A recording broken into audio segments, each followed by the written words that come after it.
The rifle shot echoed across the Texas prairie as Eleanor Turner stood on her porch, smoke curling from the Winchester in her hands. The outlaw crumpled to the dust, and the remaining gang members froze. This wasn't the quiet, submissive bride Jacob Turner had ordered from back east. This was something else entirely, a force of nature wrapped in calico and steel. Want to know how a proper Eastern lady became the most feared woman in West Texas? Stay with me until the end of this wild tale, and don't forget to comment your city below. I'd love to see how far this story travels. The autumn sun hung low over the Texas frontier, painting the vast expanse of grassland in shades of amber and rust. Jacob Turner stood on the wooden platform of the Sweetwater station, his weathered hands gripping the brim of his hat, as he watched the horizon for the telltale plume of smoke that would signal the arrival of the westbound train. October 15th, 1883. A date he'd circled on his calendar 3 months prior, when he'd sent his letter and photograph to the matrimonial news agency in Chicago. At 34, Jacob had built his ranch from nothing but sweat, determination, and a small inheritance from his late father. The Double J Ranch sprawled across 2,000 acres of prime grazing land, with a sturdy 2-story house he'd constructed himself board by board, nail by nail. He had everything a man could want in this harsh country, except companionship. The loneliness had crept up on him slowly like morning frost on autumn grass, until one day he'd found himself talking to his horses more than any human being. "She'll be quiet," he muttered to himself, rehearsing the qualities he'd specifically requested in his correspondence. Modest, gentle, skilled in household duties. Someone who understands the value of silence and hard work. The other ranchers had warned him about mail-order brides. Tom Mackenzie from the neighboring spread had gotten himself a woman from Philadelphia who'd taken one look at the Texas dust and caught the next train back east.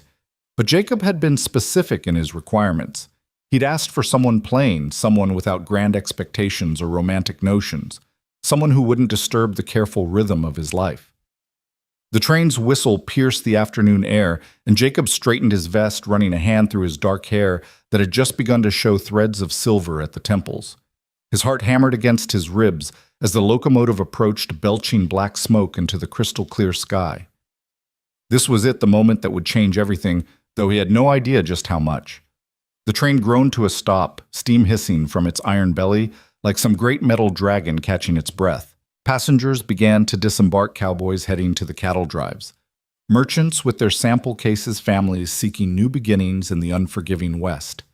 Jacob's eyes scanned each face, looking for the woman from the photograph the agency had sent. Miss Eleanor Hayes, 26 years old, formerly of Boston, Massachusetts.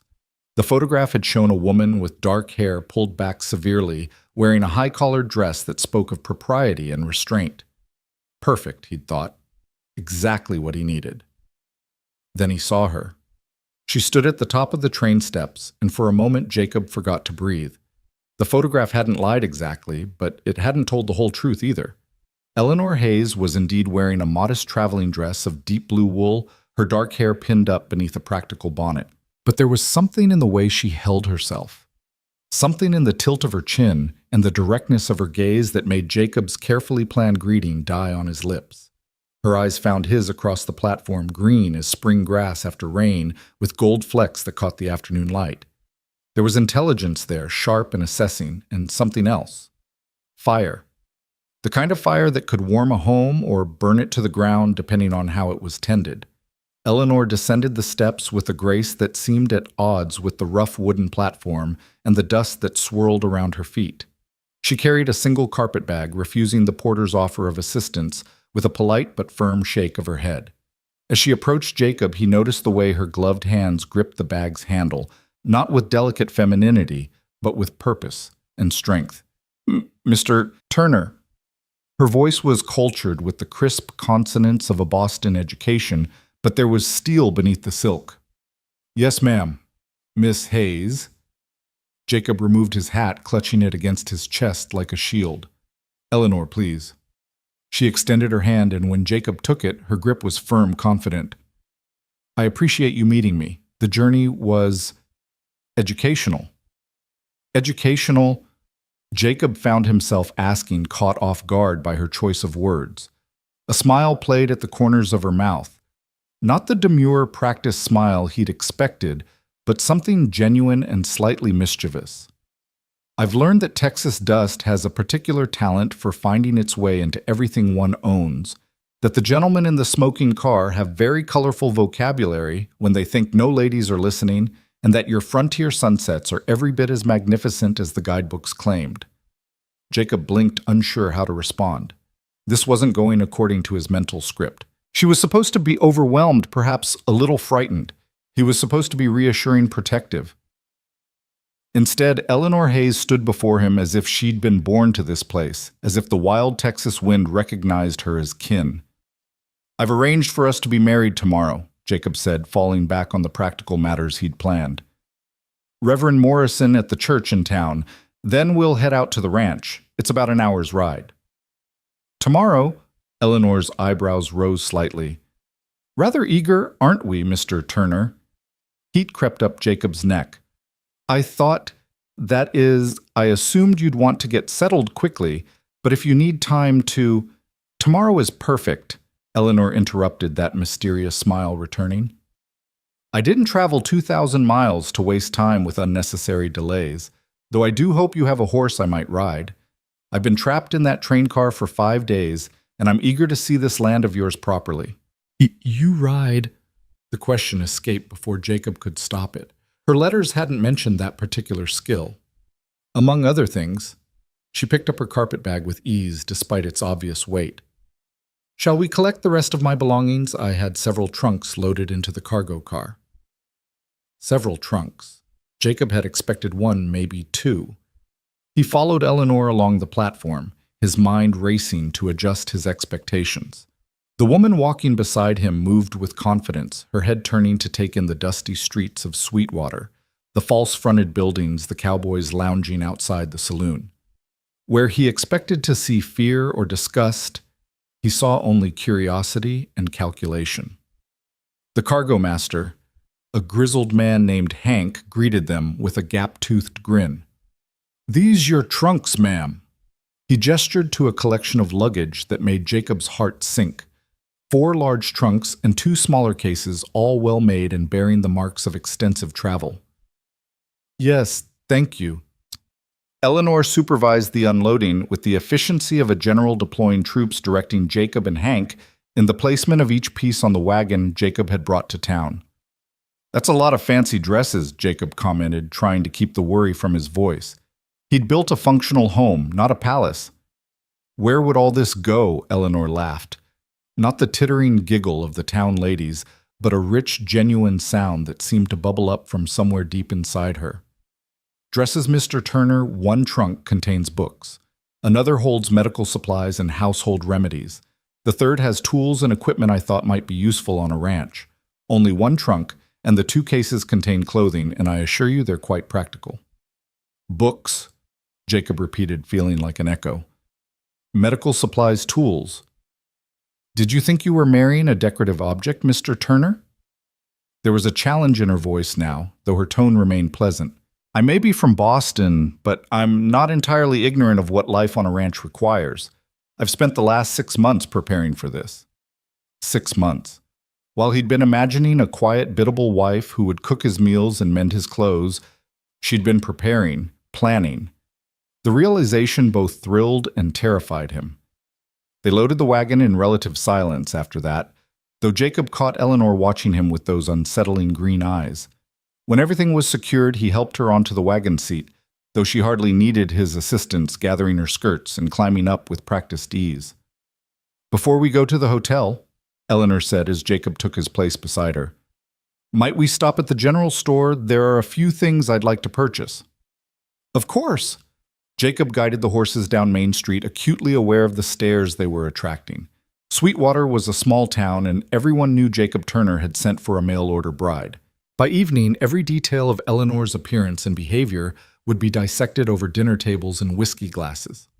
At Morrison's general store, Eleanor moved through the aisles with purpose, selecting items with careful consideration. Coffee, flour, sugar, the expected purchases. But also ammunition for a rifle, a sturdy pair of men's work gloves and a small-sized leather conditioning oil, and a collection of seed packets that made old Mr. Morrison raise his eyebrows. Planning on doing some gardening, Miss Hayes, Morrison asked, his tone suggesting that gardening in West Texas was a fool's errand. Among other things, Eleanor replied smoothly, adding a bolt of sturdy cotton fabric to her purchases. One can't eat beef every meal, Mr. Morrison, and I've heard that with proper irrigation and care, quite a variety of vegetables can thrive here. Irrigation, Morrison snorted. You'd need water for that, miss, and water's scarce in these parts. Then we'll have to be creative, won't we? Eleanor's smile never wavered, but Jacob saw the steel in it now. She wasn't going to be discouraged by the pessimism of a store clerk.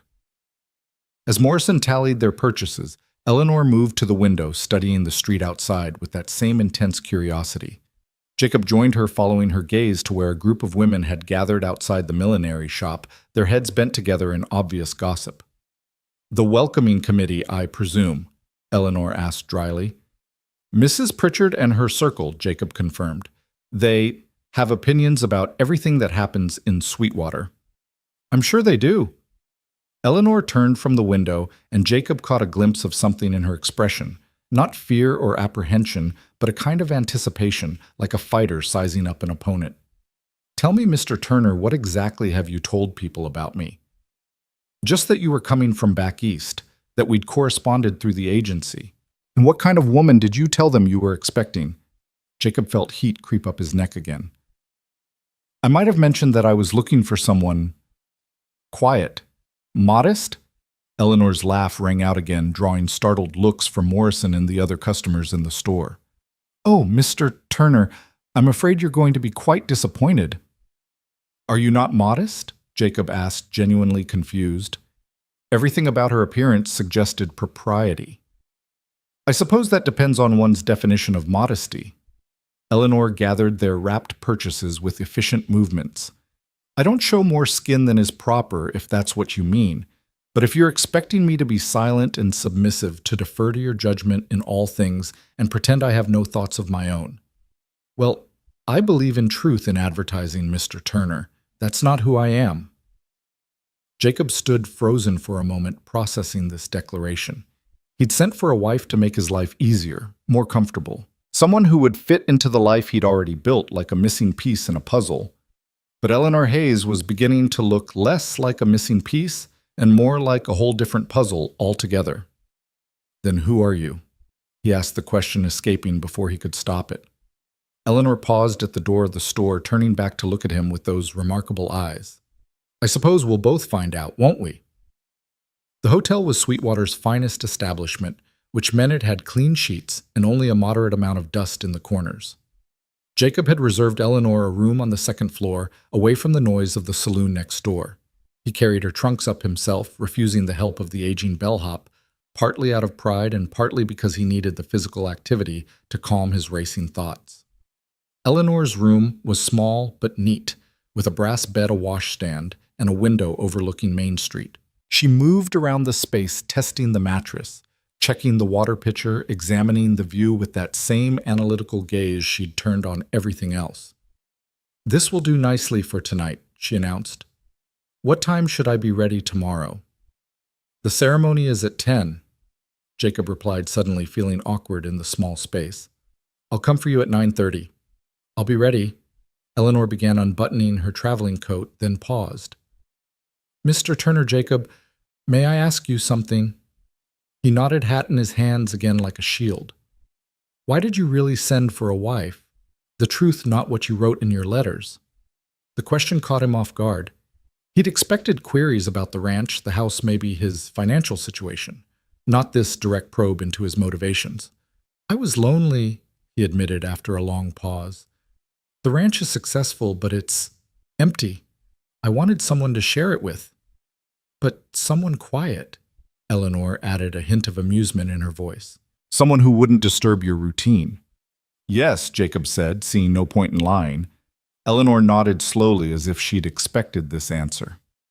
"And if I'm not quiet, if I do disturb your routine," Jacob met her gaze directly for the first time since they'd left the train station. "Then I suppose my routine needed disturbing." Something shifted in Eleanor's expression, surprise perhaps, or approval. "That's the first interesting thing you've said since we met, Mr. Turner." Perhaps there's hope for us yet.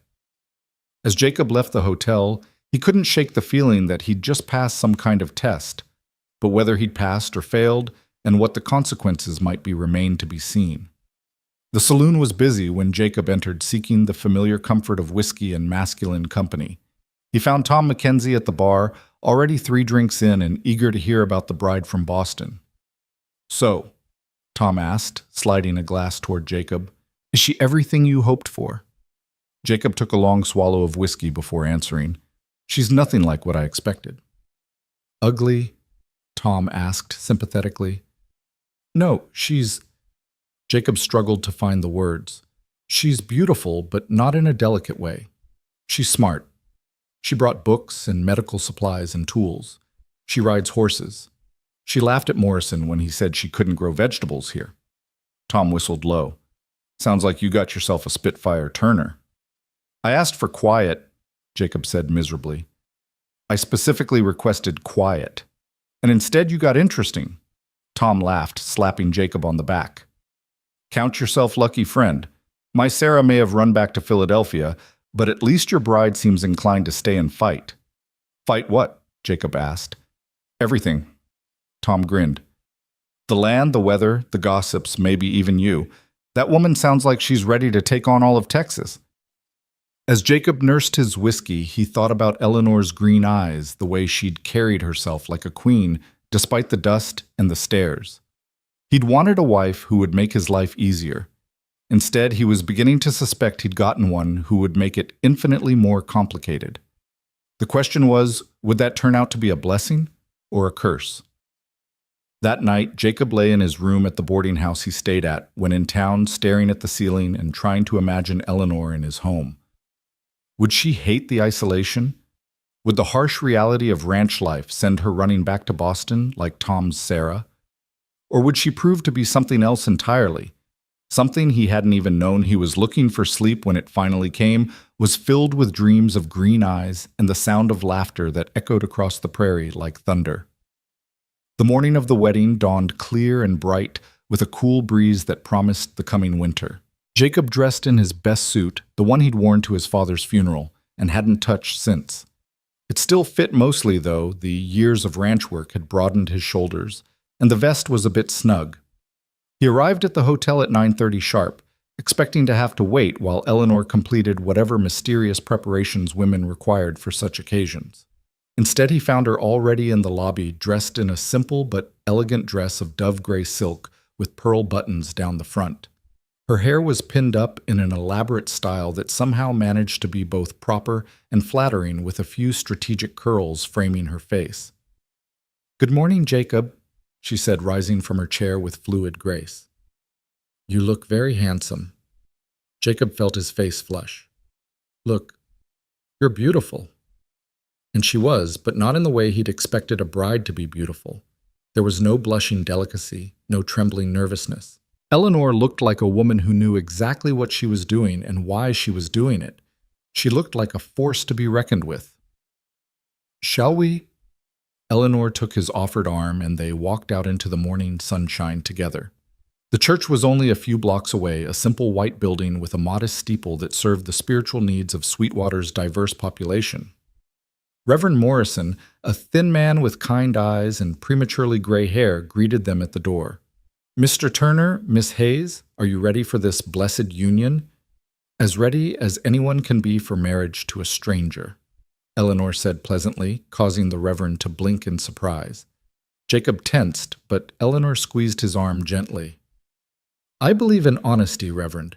Mr. Turner and I are entering this marriage as a practical arrangement, but I also believe that honesty is a better foundation for a union than false romance, don't you?" The Reverend cleared his throat. Yes, I suppose that's true. Shall we proceed?" The ceremony was witnessed by Tom Mackenzie, who'd cleaned himself up admirably for the occasion, and Mrs. Morrison, the Reverend's wife, who played the organ with more enthusiasm than skill. As they stood before the altar, Jacob found himself stealing glances at Eleanor's profile, trying to read the thoughts behind her composed expression. When it came time for the vows, Eleanor spoke them clearly and firmly, her voice carrying to the back of the small church.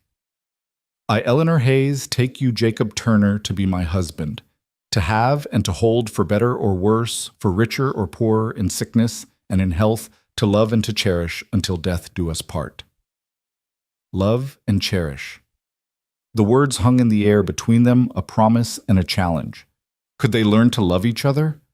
Could a marriage built on loneliness and letters become something real? Jacob repeated his own vows, surprised by how much he meant them. This stranger in gray silk was now his wife, for better or worse, and he was beginning to suspect it would be both. I now pronounce you husband and wife, Reverend Morrison intoned. You may kiss your bride. Jacob leaned in carefully, intending a brief, chaste kiss appropriate for their practical arrangement. But Eleanor met him halfway, her lips soft but sure against his, and for a moment the world narrowed to just the two of them standing in a shaft of sunlight that streamed through the church's simple windows. When they parted, Eleanor's cheeks were slightly flushed, the first sign of vulnerability he'd seen from her. It made her somehow more real, more human, and paradoxically more intimidating. Well, she said quietly for his ears alone, that was unexpected. Jacob couldn't have agreed more. After signing the necessary papers and accepting congratulations from the Morrisons and Tom, they loaded Eleanor's trunks onto the wagon for the journey to the ranch. The town was fully awake now, and Jacob was acutely aware of the eyes following them as they made their way down Main Street. Mrs. Pritchard and her circle had positioned themselves strategically outside the mercantile, pretending to examine bolts of fabric while obviously watching the newlyweds. Should we stop and say hello? Eleanor asked, noting the direction of his gaze. God, no, Jacob said quickly, then caught himself. I mean, if you'd like to. I was joking, Jacob. Eleanor's lips twitched with suppressed amusement. I have no desire to be examined like a prize heifer. There will be time enough for that later. As they left the town behind, the landscape opened up before them, endless grassland punctuated by mesquite trees and the occasional rocky outcropping. The sky stretched from horizon to horizon, a dome of brilliant blue that made the world seem both infinite and intimate. Eleanor had been quiet for the first few minutes of the journey, but as they moved deeper into the wild country, she began to ask questions. How large is your ranch, Chet? 2,000 acres, give or take, small compared to some of the big operations, but it's good land with reliable water. Water? Her interest sharpened. From where? There's a creek that runs through the eastern section fed by an underground spring. It's never run dry, not even in the worst droughts. And you run cattle, about 300 head at the moment. I'm looking to expand next year if the prices hold. Eleanor nodded thoughtfully, her eyes scanning the landscape with that analytical gaze he was beginning to recognize. What about horses? I keep a small remuda, about 20 horses, some for working cattle, some for breeding. I'd like to see them, Eleanor said. I had to leave my mare behind in Boston. She wouldn't have survived the journey, but I'm hoping to find a suitable mount here. You're serious about riding? Jacob said, not quite a question. Very serious. Eleanor turned to look at him directly. Does that bother you? Jacob considered the question. His mother had never ridden. She'd considered it unladylike. The few ranch wives he knew either rode out of necessity, perched uncomfortably on gentle mares, or not at all. I suppose that depends on how you ride, he said finally. Eleanor's smile was slow and slightly wicked.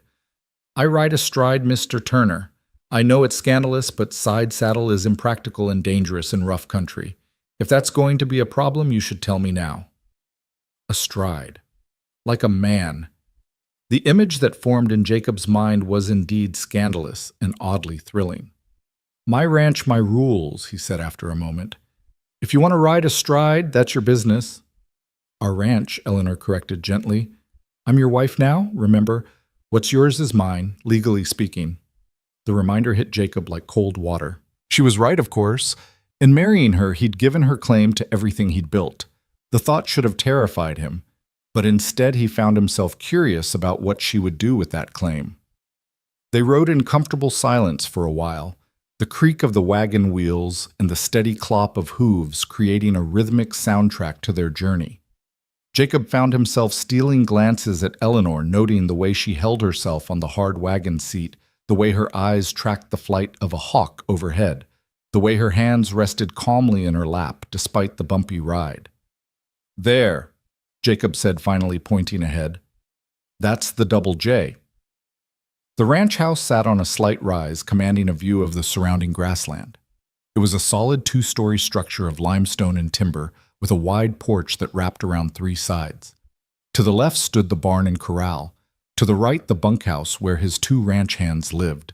It wasn't fancy, but it was well-built and well-maintained, a testament to years of hard work and careful planning. Eleanor studied it all with that intense gaze, taking in every detail. "It's wonderful," she said finally, and Jacob could tell she meant it. "You built this yourself."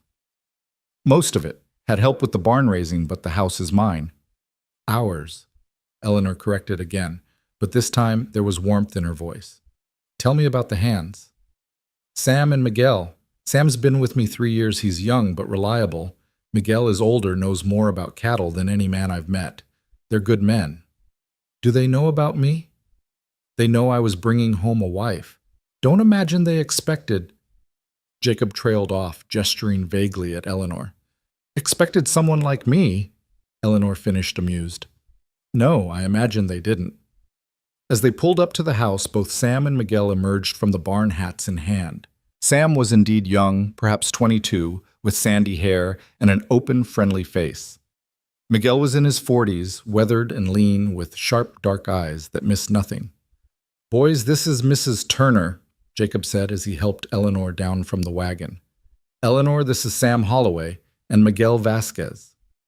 "Ma'am," both men said in unison, though Jacob caught the flash of surprise in their eyes as they took in Eleanor's confident bearing and direct gaze.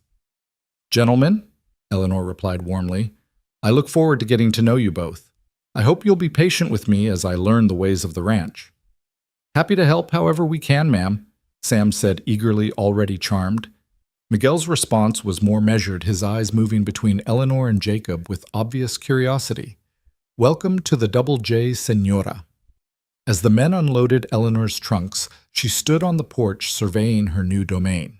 Jacob watched her, trying to see it through her eyes, the vast emptiness that could be either freedom or prison, the harsh beauty that could either seduce or repel. "Show me everything," Eleanor said, suddenly turning to him with bright eyes. "The house, the barn, the horses. I want to see it all." "Don't you want to rest?" "Change. It's been a long morning." "Jacob," Eleanor interrupted gently. "I've been sitting on trains for 5 days. The last thing I want is to rest. Show me our home." "Our home." The words sent an unexpected warmth through Jacob's chest. He offered her his arm, and together they walked through the front door of the house that would either unite them or divide them, only time would tell which. The interior of the house reflected Jacob's practical nature. The front door opened into a parlor with simple but sturdy furniture, a stone fireplace, and windows that looked out over the prairie. To the right was the dining room with a table Jacob had made himself, and beyond that the kitchen with a large cast-iron stove and a pantry stocked with basic supplies.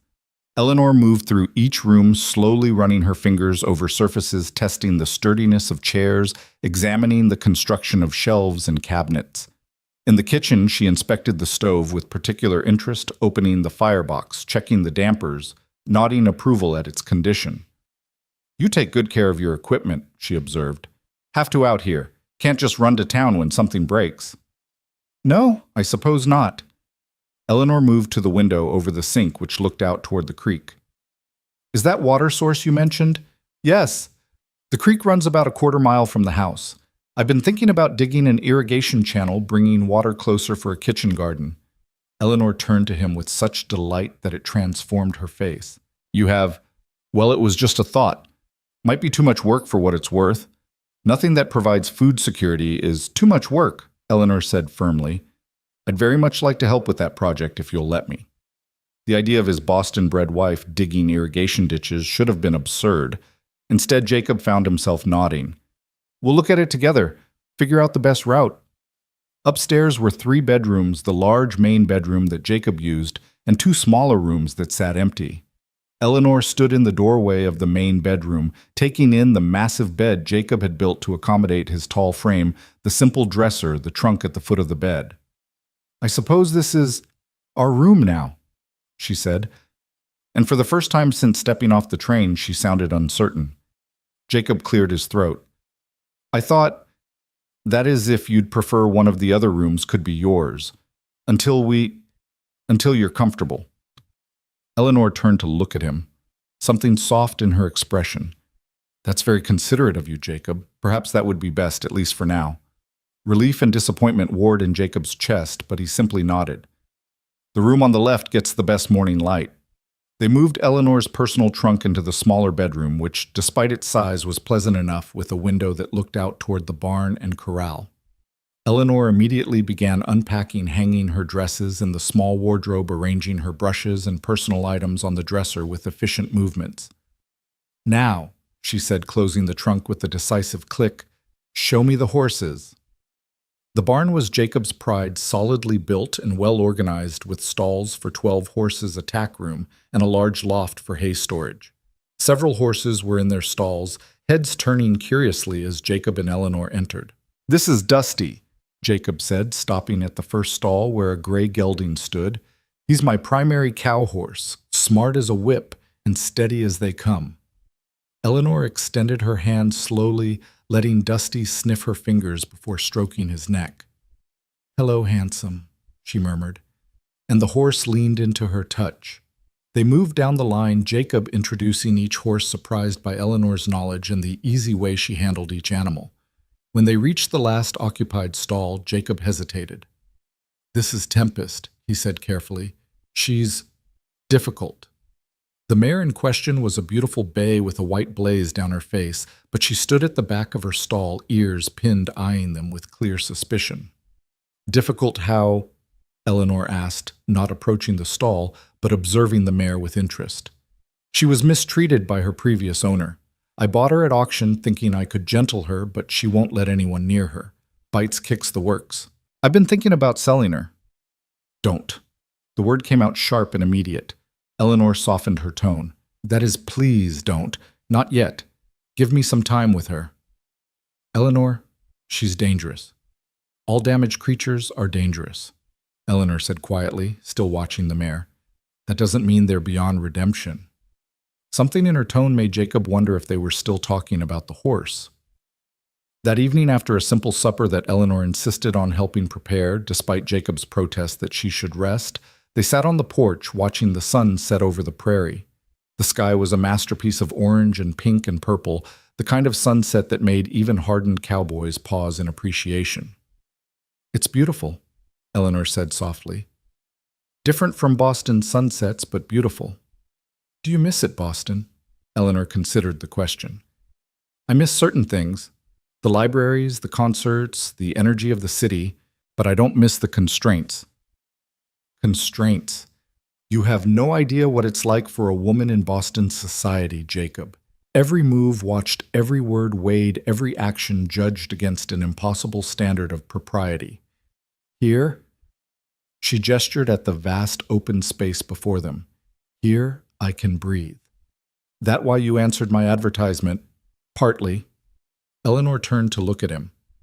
May I be completely honest with you? I'd prefer it. I answered your advertisement because I was running out of options. I'm 26, well past the ideal marrying age. My parents died 2 years ago, leaving me with enough money to survive, but not enough to maintain the lifestyle I was raised in. I could have become a governess or a teacher, but that would have meant a life of servitude to other people's children. Or I could have married Harold Worthington, who, a business associate of my father's, 48 years old with breath that could fell a horse and hands that wandered when he'd had too much brandy, which was often. Jacob felt an unexpected surge of anger at this unknown man. He proposed several times, and each time the financial pressure grew stronger. My aunt, with whom I was living, made it clear that I was becoming a burden. So when I saw your advertisement, a rancher in Texas seeking a modest, quiet wife, I thought, well, at least in Texas I'll have room to run if needed. And you lied about being quiet and modest, Eleanor laughed. I didn't lie exactly. I can be quiet when necessary, and I dress modestly. I just perhaps allowed you to draw your own conclusions about what those words meant. Despite himself, Jacob found himself smiling. That's a very creative interpretation of honesty. I prefer to think of it as selective truth-telling. Eleanor's expression grew serious. But I promise you this, Jacob, from this day forward, I will be completely honest with you. You deserve that much. And what makes you think I'll be able to handle your honesty? Eleanor studied him in the fading light. Because you haven't sent me back yet. Despite the books and the tools and the riding astride and everything else that I'm sure wasn't what you were expecting. No, Jacob admitted. You're nothing like what I was expecting. Are you disappointed? Jacob thought about the question. Really thought about it. He'd wanted quiet, predictable, easy. Eleanor was none of those things. But watching her with the horses, seeing her enthusiasm about the irrigation project, feeling the way she'd kissed him at the altar, not like a stranger, but like a promise. No, he said finally. I'm not disappointed. Confused, maybe. A little terrified, but not disappointed. Eleanor's smile was radiant in the twilight. Good, because I have plans for this place, Jacob Turner. Plans that are definitely going to disturb your routine. As if to emphasize her point, a coyote howled in the distance, its cry echoing across the darkening prairie. It was a wild sound, untamed and free, and Jacob couldn't help but think it was oddly appropriate. He'd sent for a quiet wife. He'd gotten Eleanor instead. And may God help them both. The weeks that followed Eleanor's arrival at the Double J Ranch unfolded like a slow-burning fuse, each day bringing new revelations that shattered Jacob's carefully ordered world. That first morning after their wedding, he'd woken before dawn as usual, dressed quietly and made his way downstairs expecting to start the coffee and eat a cold biscuit before heading out to check the cattle. Instead, he found Eleanor already in the kitchen, fully dressed in a practical cotton dress with her hair pinned up, bacon sizzling in a pan while she kneaded bread dough with practiced efficiency. Good morning, she said without turning around. Coffee's ready. I hope you like it strong. Jacob poured himself a cup, noting that she'd somehow figured out his preference without asking. The coffee was indeed strong and better than anything he'd managed to brew himself. How long have you been up? About an hour. I've always been an early riser, and there's something about the quality of light just before dawn that I find irresistible. She glanced at him over her shoulder. I hope you don't mind that I've taken over your kitchen. It's your kitchen now, too, Jacob reminded her, settling into his usual chair at the table.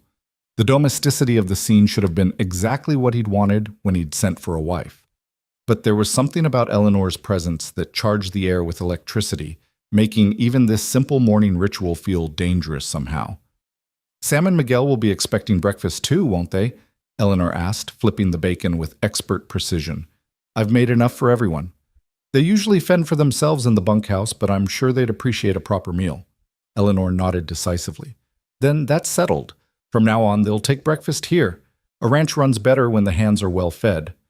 It wasn't a question or a request, and Jacob found himself both irritated and impressed by her assumption of authority. But when Sam and Miguel arrived for their morning assignments, and Eleanor presented them with plates piled high with bacon, eggs, fresh bread, and preserves she'd somehow conjured from the pantry's meager supplies, their expressions of grateful amazement made Jacob hold his tongue. Ma'am, this is... Sam paused, apparently overcome by the sight of actual butter melting on warm bread. This is the finest breakfast I've had since I left home. Miguel said nothing, but the speed with which he demolished his portion spoke volumes. When Eleanor refilled his coffee cup, without being asked, the older man's weathered face softened almost imperceptibly. Now then, Eleanor said, taking her own seat at the table with considerably less food on her plate. Tell me about today's plans. Jacob exchanged glances with his hands. Ranch business had always been discussed among the men, decisions made without consultation. But Eleanor's expectant gaze brooked no argument. We're moving the herd from the south pasture to the eastern section closer to the creek, Jacob explained. The grass is getting thin where they are now. How many head? Eleanor asked, spreading jam on her bread with delicate precision. About 150. The rest are already at the creek. And you'll need all three of you for that. It's rough country between here and there. Miguel spoke up, his accent thick, but his English clear.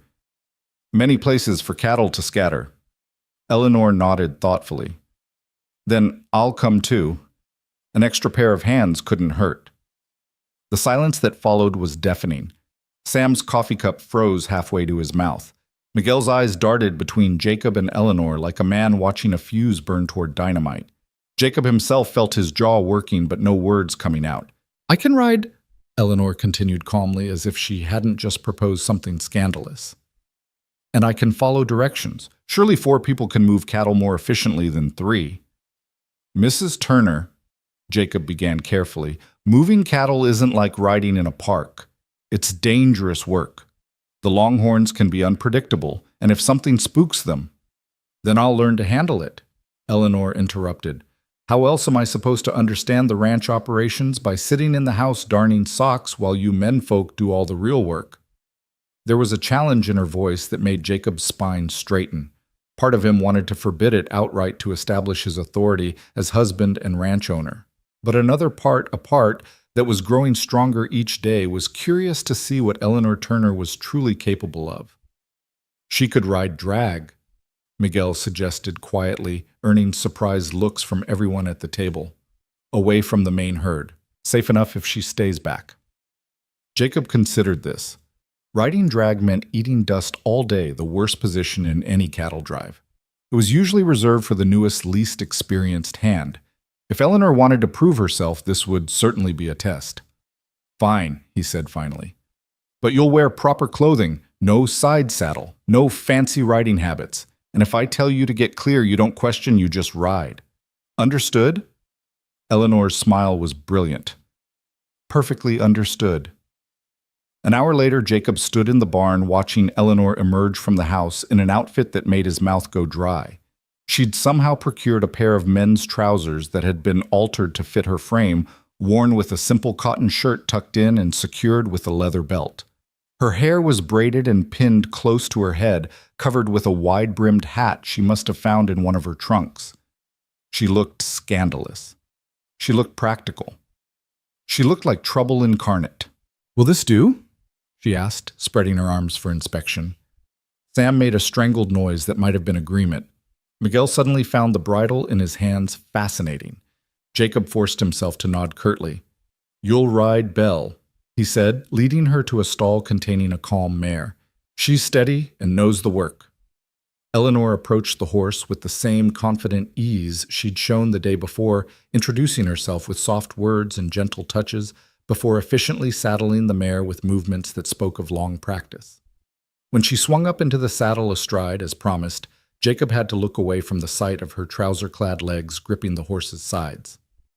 The ride to the south pasture was accomplished mostly in silence, Eleanor falling back naturally to ride beside Miguel, while Jacob and Sam took the lead. Jacob found himself constantly checking over his shoulder, expecting to see her struggling with the unfamiliar terrain or the increasingly warm morning sun.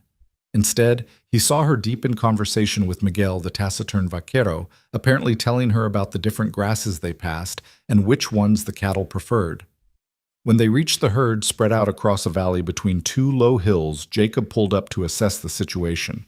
The cattle were calm, grazing peacefully, but he knew how quickly that could change.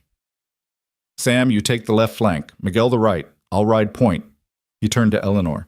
"You stay behind them all. Keep the stragglers moving, but don't crowd them. If anything goes wrong—" "I get clear," Eleanor finished. "I understand Jacob." The first part of the drive went smoothly. The cattle, familiar with the routine, began moving toward the creek with only minimal encouragement. Eleanor held her position at the rear, occasionally calling out to a wandering steer in a voice that carried surprising authority.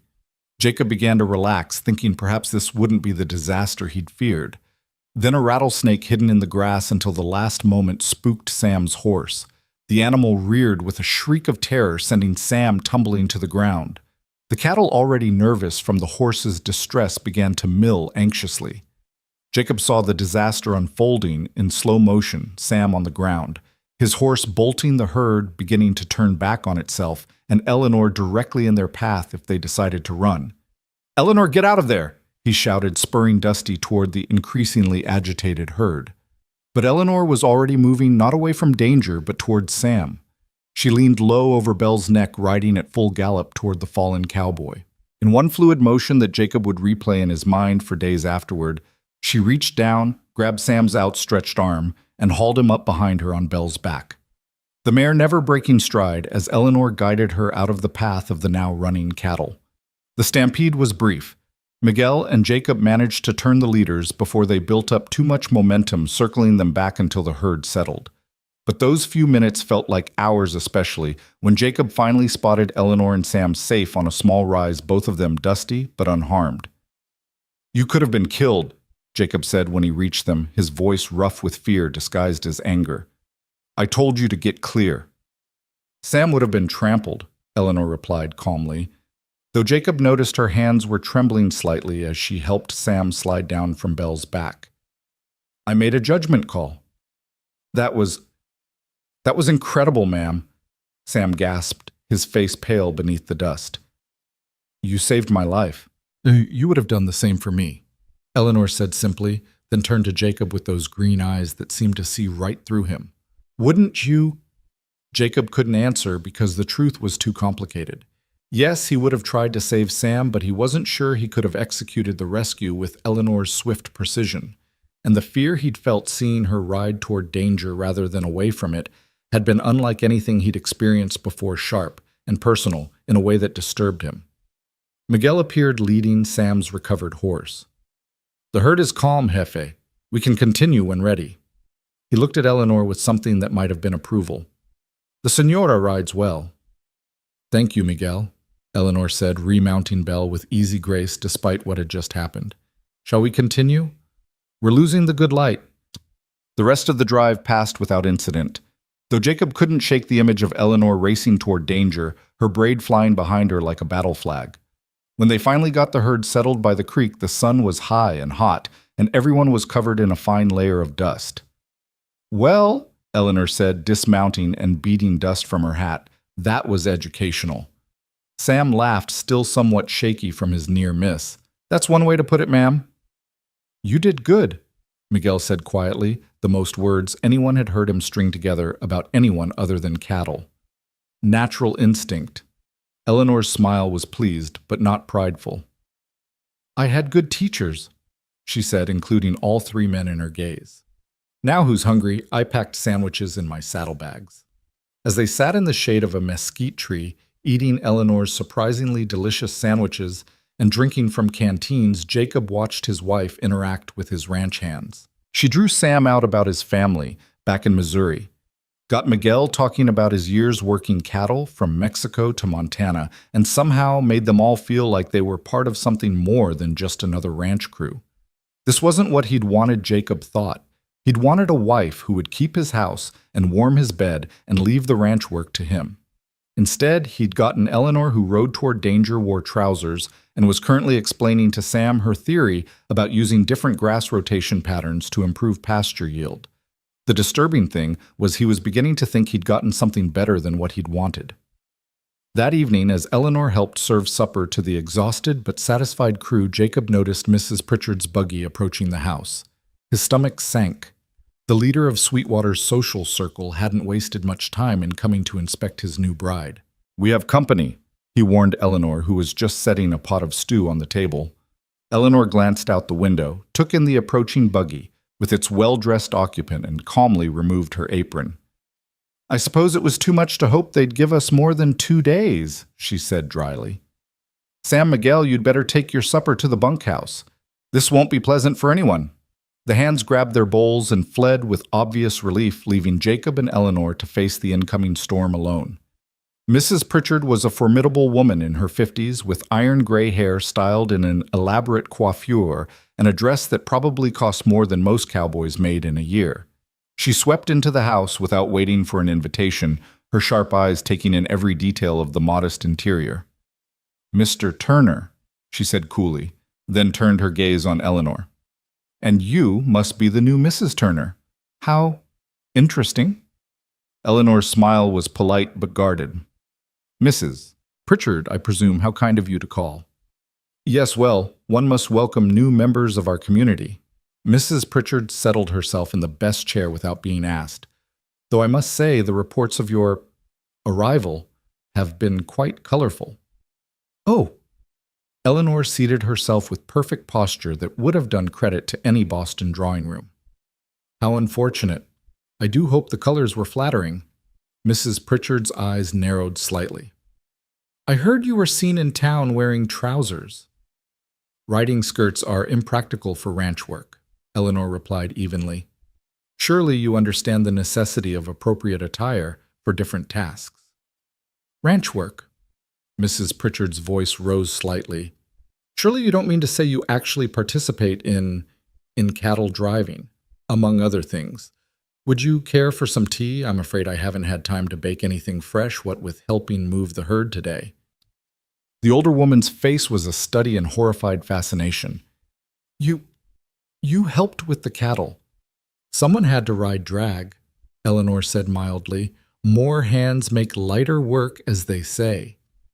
My dear girl, Mrs. Pritchard began in a tone that suggested Eleanor was anything but dear to her. You must understand that there are certain standards of behavior expected of a rancher's wife in this community. What might have been acceptable in... Where did you say you were from? Boston. Boston. Mrs. Pritchard said it like one might say Sodom or Gomorrah. Well, what might be acceptable in Boston is quite different from what we expect here. A lady does not wear men's clothing. A lady does not work with cattle. A lady certainly does not ride astride like some common... Well, the temperature in the room seemed to drop several degrees. Eleanor's pleasant expression never changed, but Jacob saw steel creep into her spine. How fascinating, Eleanor said softly. And tell me, Mrs. Pritchard, what does a lady do here? Besides pass judgment on women she's known for all of 5 minutes. Mrs. Pritchard's face flushed red. I beg your pardon. Oh, I do apologize. Was that not ladylike? I'm still learning the local customs. Eleanor's smile was sharp as a blade. Perhaps you could enlighten me. Does a lady here pretend her husband's ranch runs itself? Does she sit in her parlor doing needlepoint while her husband and his hands work themselves to exhaustion? Does she prioritize the opinions of gossiping townswomen over the success of her family's livelihood? Eleanor, Jacob said quietly, a warning in his voice, though he wasn't sure if he was warning her to stop or encouraging her to continue. No, Jacob, I think Mrs. Pritchard came here to educate me, and I'm always eager to learn. Eleanor turned back to the older woman who looked like she'd swallowed a wasp. Please do go on. Tell me more about what a lady does and doesn't do. I'm particularly interested in whether a lady saves a man from being trampled by cattle or if she should let him die to preserve her reputation. You... What? Mrs. Pritchard sputtered. Oh, didn't you hear? There was a small stampede today. Sam nearly got himself killed when his horse spooked. But don't worry, I maintained perfect posture while pulling him to safety. I'm sure that's what really matters. The silence that followed was deafening. Mrs. Pritchard stood slowly, her face now pale except for 2 spots of high color on her cheeks. I can see, she said icily, that you are determined to flout every convention of decent society. Don't expect to be welcomed into the better homes of Sweetwater Mrs. Turner, and don't expect your husband's business relationships to remain unaffected by your behavior. Is that a threat? Eleanor asked pleasantly. It's a prediction, Mrs. Pritchard replied. Good day, Mr. Turner. I hope you know what you've brought into our community. After she left, the silence in the house was thick enough to cut. Eleanor stood at the window, watching the buggy disappear into the distance, her shoulders tense. I'm sorry, she said finally.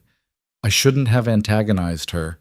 You were right about me disturbing your routine. I'm disturbing your entire life.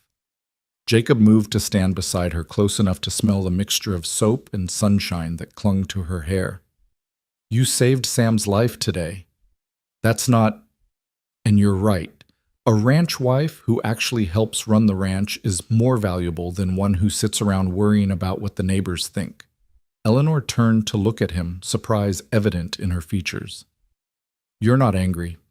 Oh, I'm furious, Jacob said, but he was smiling. Mrs. Pritchard is going to make our lives difficult. She has influence in town, and that influence affects business. But he paused, searching for the right words. But I think maybe my life needed some difficulty. It was getting too predictable. Predictable, Eleanor repeated, a smile tugging at her lips. Is that what you call it? Boring, maybe, Jacob admitted. Safe. Comfortable. And now, Now I'm married to a woman who wears trousers, saves cowboys from stampedes, and tells the town's leading lady to go to hell without actually saying the words. Eleanor laughed that rich, genuine sound that Jacob was beginning to crave. I was rather proud of that last part. You should be. I've wanted to tell that woman off for years, but never had the courage. Courage? Eleanor shook her head. It's not courage, Jacob. It's just, I've already lost everything once. My parents, my home, my entire world. What's the worst Mrs. Pritchard can do? Make people whisper about me. They're already doing that. Refuse to invite me to tea. I'd rather work the ranch anyway. And if she turns the other ranchers against us, makes it hard to do business. Eleanor's chin lifted in that defiant gesture he was coming to recognize. Then we'll find other ways. We'll drive our cattle further to better markets. We'll make connections with people who care more about quality beef than the length of my skirts. We'll build something stronger than social approval. Jacob repeated, tasting the word. You keep saying we. Aren't we married? Eleanor asked, turning to face him fully. Isn't that what marriage means? Partnership. Jacob had never thought of marriage as partnership. His parents' marriage had been more like a business arrangement with clearly defined roles that never overlapped. His mother had ruled the house. His father had ruled everything else. But Eleanor was proposing something different, something that both thrilled and terrified him. I suppose it could mean that, he said carefully. Eleanor reached out and took his hand, her fingers small but strong in his grasp. Jacob, I know I'm not what you wanted. I know I'm difficult and unconventional and probably going to cause you no end of trouble. But I promise you this, I will work beside you every day to make this ranch successful. I will never give you cause to doubt my commitment to this marriage, even if it started as a practical arrangement. And I will never ever be boring. Jacob looked down at their joined hands, her pale skin stark against his sun-darkened fingers. Such a simple touch, yet it sent warmth spreading through his chest like whiskey on a cold night. You know what the funny thing is, he said quietly. I sent for a wife because I was lonely. I thought having someone in the house would fix that, but I realize now I could have had a dozen quiet, modest wives and still been lonely. Because I wasn't just alone, Eleanor. I was isolated, cut off from any real connection. And now, she prompted softly, now I have a wife who insists my ranch hands eat breakfast with us, who asks Miguel about grass types and makes Sam talk about his family, who rides into danger to save someone she barely knows, who stands up to the town bully on principle. He squeezed her hand gently. I might still be alone sometimes, but I don't think I'll be isolated anymore. Eleanor's eyes were bright with unshed tears. You're going to make me cry, and I haven't cried since my parents' funeral. God forbid, Jacob said with mock horror. What would Mrs. Pritchard say? That broke the tension, and Eleanor laughed, leaning into him slightly. It was the first time they'd been this close since their kiss at the altar, and Jacob was acutely aware of every point of contact between them. She'd probably say a lady doesn't cry in front of her husband either, Eleanor said. Apparently ladies don't do much of anything useful. Then thank God I didn't marry a lady. Eleanor looked up at him, something shifting in her expression. What did you marry Jacob Turner? He thought about this woman who'd blown into his life like a force of nature, disrupting everything he'd thought he wanted. I think I married a partner, Misa, he said finally. God help me. That night, as they cleaned up from supper working side by side in comfortable domesticity, Jacob found himself thinking about the future differently. He'd always planned in terms of survival, get through the next season, the next drive, the next year. But watching Eleanor efficiently wash dishes while describing her ideas for expanding the vegetable garden, he began to think in terms of building something larger than mere survival. We should think about improving the breeding program, Eleanor was saying. Those horses you bought last year have good bloodlines, but if we're strategic about it, we could develop a reputation for quality remounts. The Army's always looking for good horses. That would take years to establish, Jacob pointed out, drying a plate. Good thing we have years then, Eleanor replied easily, then seemed to realize what she'd said. That is, I assume we have years, Jacob confirmed quietly. This marriage might have started as a practical arrangement, Eleanor, but I'm beginning to think it might become something more. She turned to look at him, suds still clinging to her hands. Something more, something real, he said simply. The moment stretched between them, fragile and full of possibility. Then Eleanor smiled, soft and genuine, without any of her usual sharp edges. "I'd like that," she said simply. Later, as Jacob lay in his bed listening to Eleanor moving around in her own room just down the hall, he thought about the twists of fate that had brought them together. He'd wanted quiet and gotten fire. He'd wanted simple and gotten complex. He'd wanted a wife and gotten, what? A partner, yes. A force of nature, certainly. But maybe, just maybe, something more precious than either of those things. He thought about her racing towards Sam, about her standing up to Mrs. Pritchard, about the way she'd held his hand and promised not to be boring. No, Eleanor Turner would never be boring. She would challenge him, push him, probably drive him half mad with her unconventional ways. But she would also stand beside him, work alongside him, and maybe, if they were both brave enough, love him in a way that was as fierce and untamed as the land they were trying to build a life on. The next morning brought new challenges, as mornings on a ranch always did. One of the pregnant cows was showing signs of early labor. A section of fence had been knocked down by something in the night, and Miguel reported seeing signs of wolves near the eastern pasture. "I'll help with the fence," Eleanor announced over breakfast, already dressed in her scandalous trousers. "The cow needs watching," Jacob countered. "If she's in trouble, we might need to help with the delivery." "Then I'll watch her. I've helped deliver calves before." All three men turned to stare at her. "When?" Jacob asked, incredulous. "There was a farm outside Boston where I used to ride. The owner's daughter was a friend, and I spent summers there as a girl. Mr. Henderson taught me about animal husbandry.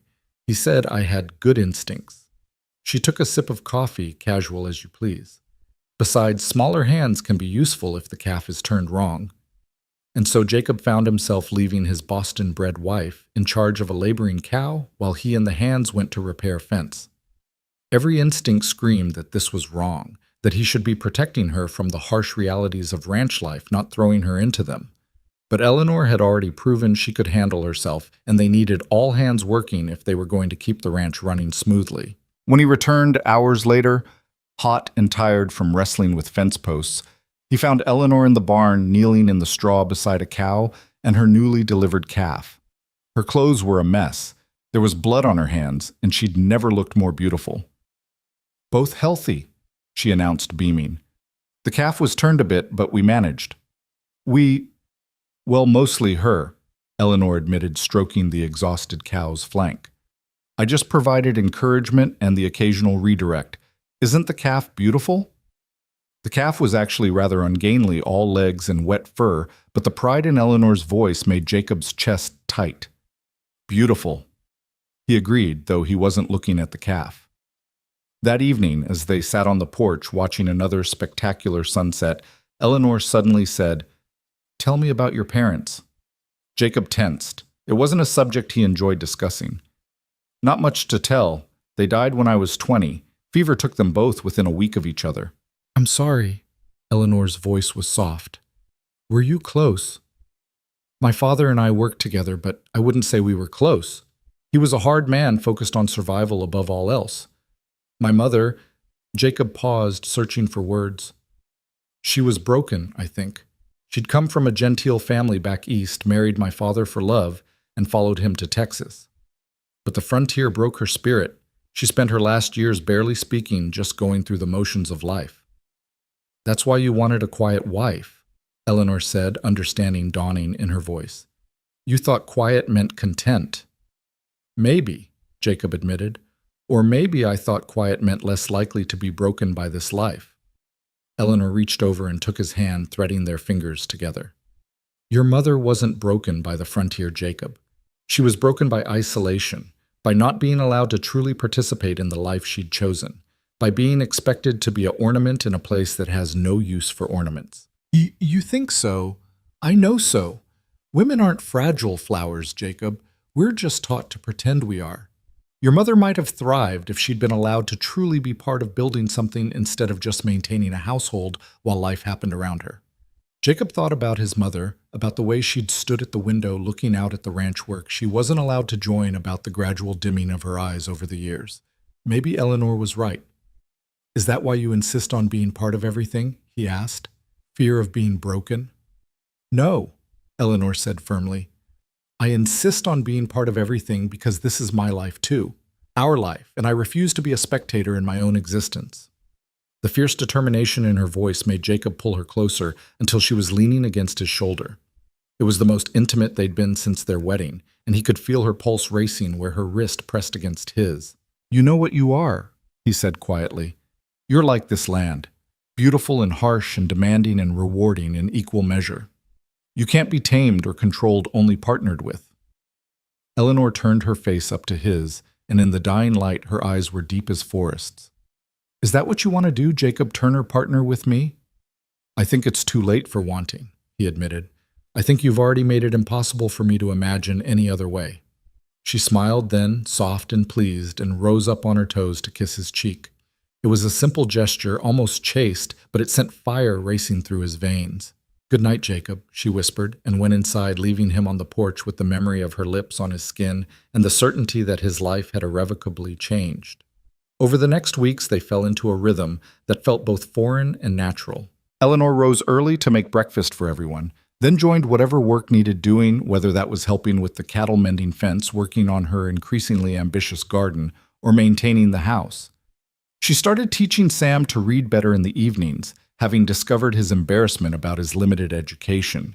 She learned Spanish phrases from Miguel, who slowly warmed to her presence until he was actually volunteering information about ranch operations without being asked. The town's reaction was less warming. True to her word, Mrs. Pritchard had spread the word about Eleanor's unnatural behavior, and several of the town's ladies made a point of snubbing her when she went to town for supplies.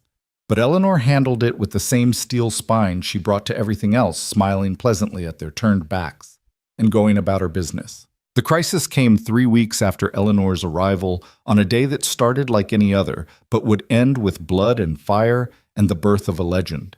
Jacob had ridden out early with Miguel to check on the far pastures, leaving Sam and Eleanor to handle the routine chores closer to home. They were expected back by midday, but as the sun reached its zenith, Eleanor felt a prickle of unease. Something felt wrong, though she couldn't say what.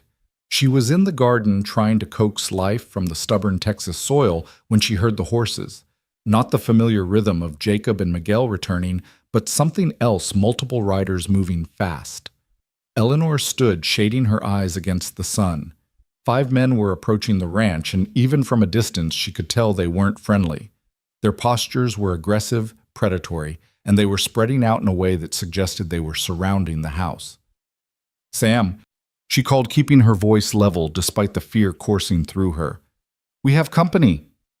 Sam emerged from the barn, took one look at the approaching riders, and his face went pale. "That's the Morrison gang. They're wanted for rustling and worse. What are they doing here?" Eleanor's mind raced. Jacob and Miguel were too far away to help. It was just her and Sam against 5 dangerous men. Running wasn't an option, they'd be caught in the open. Fighting seemed impossible, but "Sam, get the rifles from the house. Load them all. Then get to the barn and stay hidden unless I call for you." "Ma'am, I can't leave you." "You can and you will," Eleanor said sharply. "Trust me, Sam. Go." As Sam ran for the house, Eleanor walked calmly to the porch, her mind calculating rapidly. She'd learned to shoot as a girl, another skill from those summers on the Henderson farm that she'd never mentioned to Jacob. But she'd never shot at a person before, never had to defend her life. Yet as the riders approached, she felt a strange calm settle over her. This was her home. These were her people to protect, and she'd be damned if she'd let these men take either. The riders pulled up just outside the yard, their leader a man with cold eyes and a scar across his jaw, dismounting with deliberate slowness. "Afternoon, ma'am," he said, touching his hat mockingly. "We're looking for Jacob Turner."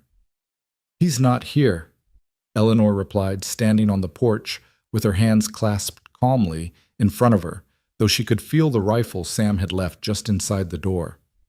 "What's your business with my husband?" "Your husband?" The man's eyes traveled over her in a way that made her skin crawl. "Well, ain't that interesting? Turner finally got himself a woman. Pretty one, too. State your business or leave, Eleanor said coolly. My husband will be back soon, and he doesn't take kindly to trespassers. The man laughed an ugly sound. Oh, we're counting on him coming back. See, Turner's been a problem for us. Too honest, too successful. Makes it hard for us to do business in these parts. So we figured we'd pay him a visit, convince him to be more accommodating. And if he refuses, well, the man's hand moved to his gun, then we'll have to convince him another way, maybe through his pretty wife. Eleanor felt the threat like a physical blow, but she didn't flinch. Instead, she took a step backward closer to the rifle. I should warn you, she said conversationally. I'm not from around here. Where I come from, we have different ways of handling unwelcome guests. That's so. The man took a step forward. And what ways would those be? Eleanor's hand found the rifle, and in one smooth motion, she brought it up, aimed, and fired. The shot took the man's hat clean off his head, sending it flying into the dirt. That's your warning, she said, already leveraging another round into the chamber. The next one won't miss. For a moment, nobody moved. Then the scarred man laughed, but it was nervous now. You've got spirit, woman, but there's 5 of us and 1 of you. Actually, Sam's voice came from the barn. There's 2 of us, and I don't miss either. Eleanor felt a surge of affection for the young cowboy, even as she kept her eyes on the gang. Here's what's going to happen, she said, her voice carrying the authority she'd learned in Boston, drawing rooms now sharpened to a killing edge. You're going to get on your horses and ride away. You're going to forget about Jacob Turner and his ranch. And if you ever come back, if you ever threaten my family again, I won't aim for your hat. The scarred man's face was red with rage, but he was also calculating. 2 rifles, good positions, and the woman had already proved she could shoot. It wasn't good odds. This ain't over, he snarled. Yes, Eleanor said simply. It is.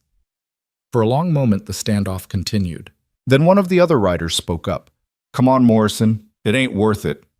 Morrison, so that was his name, spat in the dirt, then remounted his horse. You'll regret this, woman.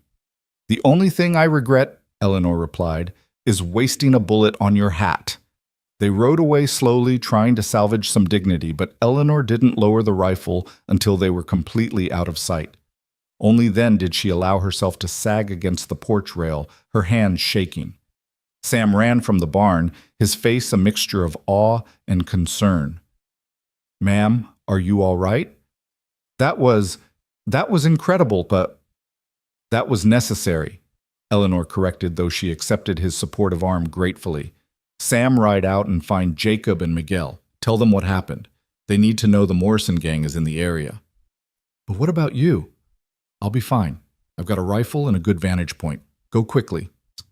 As Sam rode off, Eleanor returned to the house, placed the rifle within easy reach, and with hands that only trembled slightly, made herself a cup of tea. She'd just taken her first sip when she heard horses approaching again. Her hand went to the rifle, but then she recognized Dusty's familiar gait and Jacob's silhouette. He burst through the door like a man possessed, his face wild with fear. Eleanor, Sam told us, are you hurt? Did they… I'm fine, she said, setting down her tea carefully. They're gone. Jacob crossed the room in 2 strides and pulled her into his arms, crushing her against his chest. She could feel his heart racing, could hear the ragged edge of his breathing. You could have been killed, he said roughly into her hair. When Sam told us the Morrison gang had been here, I thought God. Eleanor, I thought… But I wasn't, she said softly, her own arms coming up to hold him. I'm here. I'm safe. We're safe. He pulled back just enough to look at her face, his hands coming up to cup her cheeks. You stood off 5 outlaws with a rifle. 2 rifles, Eleanor corrected. Sam helped. Sam said you shot Morrison's hat off his head. It seemed like the clearest way to make my point. Jacob stared at her for a moment, then laughed a slightly hysterical sound. You are the most terrifying, magnificent woman I've ever met. Is that a compliment? It's a fact. His thumb stroked across her cheekbone. Eleanor, when I thought something might have happened to you… But nothing did, she interrupted gently. Jacob, this is the life we've chosen. There will be dangers, outlaws, storms, stampedes, who knows what else. But we'll face them together. Together. He repeated, then lowered his head and kissed her. The kiss was different from their wedding day. Desperate and fierce, born of fear and relief, and something deeper that had been building between them since Eleanor stepped off that train. When they finally broke apart, both breathing hard, Jacob rested his forehead against hers, his hands still cradling her face, as if she might disappear if he let go. "Move into my room," he said suddenly, the words tumbling out before he could second-guess them. "Tonight. I don't want you down the hall anymore. I want you with me." Eleanor's eyes widened slightly, but she didn't pull away. "Are you sure we've only been married 3 weeks?" "I've never been more sure of anything," Jacob interrupted. "When Sam told me those men were here when I thought I might lose you before we even had a chance to really begin. Eleanor, I don't want to waste any more time pretending this is just a business arrangement." She studied his face for a long moment, then nodded slowly. "All right," she said simply, and Jacob felt something tight in his chest finally release. Miguel and Sam returned, then both armed and alert, ready for trouble that had already passed. They found Jacob and Eleanor on the porch, standing closer than propriety might dictate, but not quite touching both, looking somewhat dazed. "The tracks head south," Miguel reported. 5 riders moving fast. They won't be back today." "But they'll be back," Jacob said grimly. "Morrison doesn't give up easily. We need to be ready." Over the next days, the ranch transformed into something resembling a fortress. Jacob brought in 2 more hands, cousins of Miguel's, who were good with guns and horses. Eleanor organized the defenses with military precision, establishing watch schedules and stockpiling ammunition. She also surprised everyone by producing a medical kit from one of her trunks that would have done credit to an army field hospital. "Where did you get all this?" Jacob asked, examining bottles of laudanum and packages of clean bandages. "I told you I prepared for 6 months before coming here," Eleanor reminded him. "I read every account I could find about frontier life. Medical emergencies were a common theme." That night, their first in the shared bedroom, Jacob found himself suddenly nervous as a schoolboy. Eleanor emerged from behind the dressing screen in a simple white nightgown, her hair loose around her shoulders for the first time since she'd arrived. In the lamplight, she looked younger, softer, but the steel in her spine was still there in the way she met his eyes directly. "I should tell you," she said quietly, I'm not experienced in the physical aspects of marriage." Jacob moved closer, reaching out to run his fingers through her dark hair. "Neither am I, not really. There were women in town, but never anything meaningful." Eleanor leaned into his touch. "Then we'll learn together." "Together." He agreed and pulled her into his arms. The physical joining that followed was awkward, at first, then tender, then something transcendent that left them both shaking and amazed. Afterward, as Eleanor lay with her head on Jacob's chest, listening to his heartbeat slow, she said, "I think I understand now why they don't tell unmarried women about this. We'd all be quite eager to marry if we knew." Jacob's laughter rumbled through his chest. "Only you would analyze the marriage bed like a scientific experiment."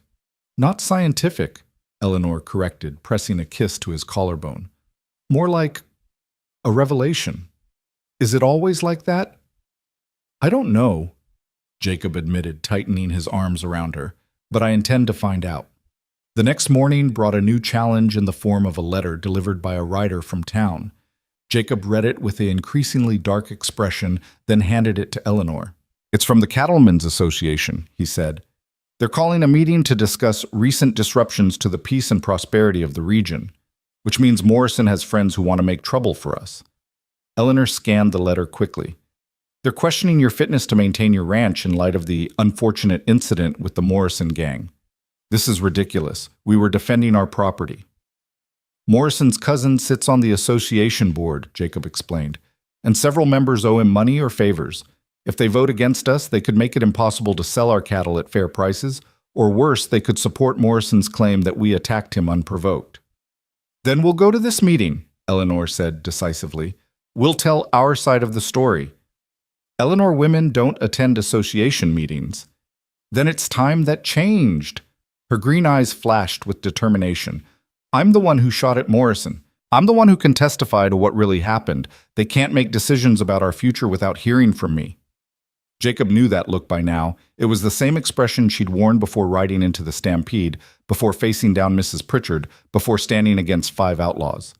It was the look that said Eleanor Turner had made up her mind, and heaven help anyone who stood in her way. "All right, well," he said, "we'll go together. But Eleanor, these men aren't like Morrison. They're more dangerous because they use laws and money instead of guns. They can destroy us without firing a shot." "Then we'll have to be smarter than they are," Eleanor said simply. "When is this meeting?" "Tomorrow night. In town at the hotel." Eleanor nodded thoughtfully. "Then I need to go to town today. There are some things I need to arrange." "What things?" Jacob asked suspiciously. "Trust me," was all she said, and despite his misgivings, he did. Eleanor returned from town late that afternoon with several packages and a satisfied expression that made Jacob nervous. She wouldn't tell him what she'd been doing, just said he'd find out at the meeting. That night, as they lay together in their bed, she was restless, her mind clearly working on some plan she wouldn't share. "Whatever you're thinking," Jacob said into the darkness, "please be careful. These men have power and they won't hesitate to use it against us." "I know," Eleanor said softly, "but they've made one mistake. They've underestimated us. They think you're just a small rancher they can push around, and they think I'm just a hysterical woman who can be dismissed. We're going to show them they're wrong on both counts." The next evening, they rode into town together, Eleanor sitting beside Jacob on the wagon seat. She was dressed in her finest dress, a deep burgundy silk that she'd been saving for special occasions, with her hair styled in an elaborate arrangement that made her look every inch the Boston lady. But Jacob could see the steel beneath the silk, the warrior dressed for a different kind of battle. The hotel's dining room had been cleared for the meeting, with chairs arranged in rows facing a table where the association board sat. The room was packed with ranchers, all men who turned to stare as Jacob and Eleanor entered. The whispers started immediately growing louder when Eleanor took a seat beside her husband, instead of retiring to the hotel parlor where the few other wives waited. Thomas Morrison, the scarred outlaw's cousin, stood at the front of the room, a man who shared his relatives' cold eyes, but dressed them in respectability. "This meeting is for association members only," he said pointedly, looking at Eleanor. "I'm here as a witness to the events in question," Eleanor replied calmly, "unless the association has decided to make judgments without hearing all the testimony." "Women don't testify at association meetings," Morrison said flatly. "Then perhaps it's time the association entered the modern age." Eleanor stood, her voice carrying to every corner of the room. "Or would you prefer I take my testimony to the territorial marshal? Instead, I'm sure he'd be very interested to hear how the association is protecting wanted outlaws." The murmur that ran through the room was like wind through grass. Several ranchers shifted uncomfortably. They might not like having a woman at their meeting, but they liked the threat of legal scrutiny even less. "Let her speak," said a voice from the back. Jacob turned to see Tom Mackenzie standing, his face set with determination. "If we're going to judge Turner's actions, we should hear what actually happened." "I agree," said another rancher. Then another. Soon enough voices were raised in support that Morrison had no choice but to give way. "Very well," he said through gritted teeth. "Mrs. Turner may share her account." Eleanor moved to the front of the room with the same grace she'd once used in Boston ballrooms, but there was something different about her now, a presence that commanded attention. "Gentlemen," she began, "3 days ago, 5 armed men came to our ranch while my husband was checking the far pastures. These men, led by the outlaw Jack Morrison, made explicit threats against my husband's life and my own person. They stated their intention to force my husband to accommodate their criminal activities or face violent consequences." "That's a lie," Thomas Morrison burst out. "My cousin said they were simply passing through and this woman attacked them without provocation." Eleanor turned her cool gaze on him. "Your cousin is wanted in 3 territories for cattle rustling, robbery, and assault. Are you really suggesting we take his word over mine?" "You're a woman who's been here less than a month," Morrison shot back. "You don't understand how things work in Texas." "I understand perfectly," Eleanor replied. "I understand that honest ranchers are being terrorized by outlaws, while certain members of this association profit from the chaos. I understand that my husband has built his success through hard work and integrity, which threatens those who prefer to achieve wealth through less honorable means." The room erupted in shocked murmurs. Eleanor had just accused members of the Association of Corruption, an unthinkable breach of protocol. "How dare you?" Morrison began, but Eleanor wasn't finished. "I also understand," she continued, raising her voice above the noise, "that several members of this board have outstanding debts to Jack Morrison, debts that would conveniently disappear if my husband were driven from his land." "That's slander," Morrison roared. "No," Eleanor said calmly, producing a sheaf of papers from her bag. "It's documented fact. I spent yesterday in town talking to people, reviewing records at the bank, checking the notices at the land office. Would you like me to read the list of board members who owe money to your cousin? Or perhaps the list of properties that have changed hands under suspicious circumstances after visits from the Morrison gang?" The silence that fell was deafening. Jacob stared at his wife in amazement. In one day, she'd gathered enough information to expose a web of corruption that had been operating for years. "You can't prove anything," Morrison said, but his voice lacked conviction. "Perhaps not in a court of law," Eleanor agreed. "But I think the territorial marshal would be very interested in investigating these coincidences, especially since I've already sent him a telegram detailing the Morrison gang's attack on our ranch. That was the killing blow. If the marshal investigated, every shady deal and illegal arrangement would come to light." The members of the board were looking at each other nervously, calculating their exposure. "I propose," Eleanor said into the silence, "that we end this charade. The association drops any action against my husband. The Morrison gang is officially condemned and barred from association protection, and we all go back to the business of honest ranching. Otherwise, I'll be forced to share my findings with not just the marshal, but also the newspaper. I'm sure the editor would find it a fascinating story." An older rancher named Harrison, who'd been silent until now, slowly stood. "I move to table any action against Jacob Turner and to officially condemn the Morrison gang's activities." "Seconded," Tom McKenzie called out immediately. The vote was overwhelmingly in favor. Thomas Morrison stormed out of the meeting, but not before shooting Eleanor a look of pure venom. She met his gaze steadily, unflinching. As the meeting broke up, ranchers approached Jacob to shake his hand and offer congratulations, though many still eyed Eleanor with a mixture of respect and unease. She'd shown them a different kind of strength, one that didn't rely on guns or fists, but was no less formidable. On the ride home, Jacob couldn't contain his amazement any longer. "How did you know about the debts, the land deals?" "Mrs. Henderson at the bank is very chatty if you bring her tea and cookies," Eleanor said with a slight smile. "And the clerk at the land office was happy to help once I mentioned I was trying to protect my husband from false accusations." "People talk, Jacob. You just have to know how to listen."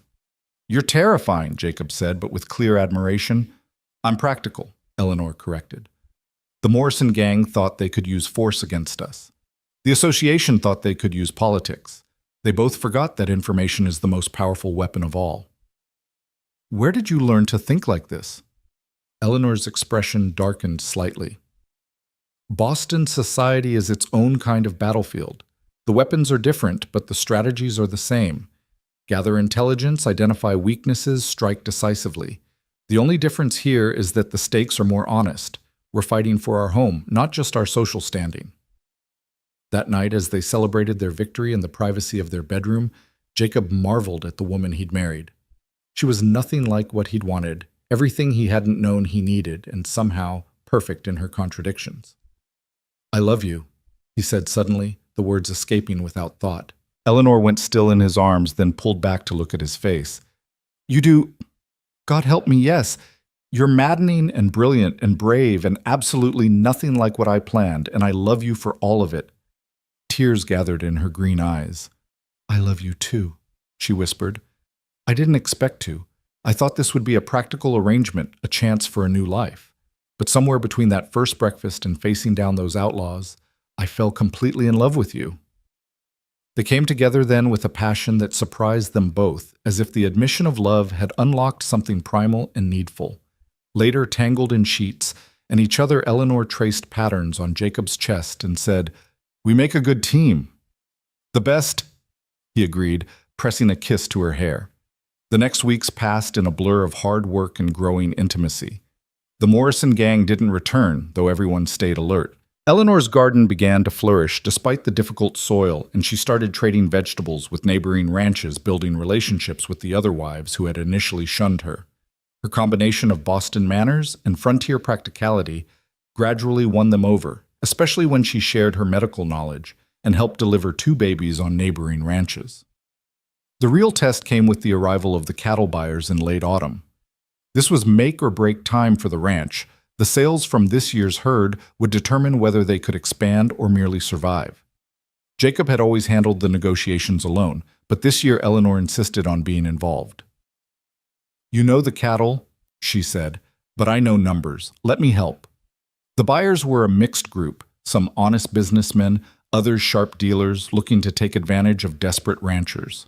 They clearly didn't know what to make of Eleanor, who served them excellent coffee and fresh-baked pies while discussing market prices and transportation costs with a thoroughness that left them reeling.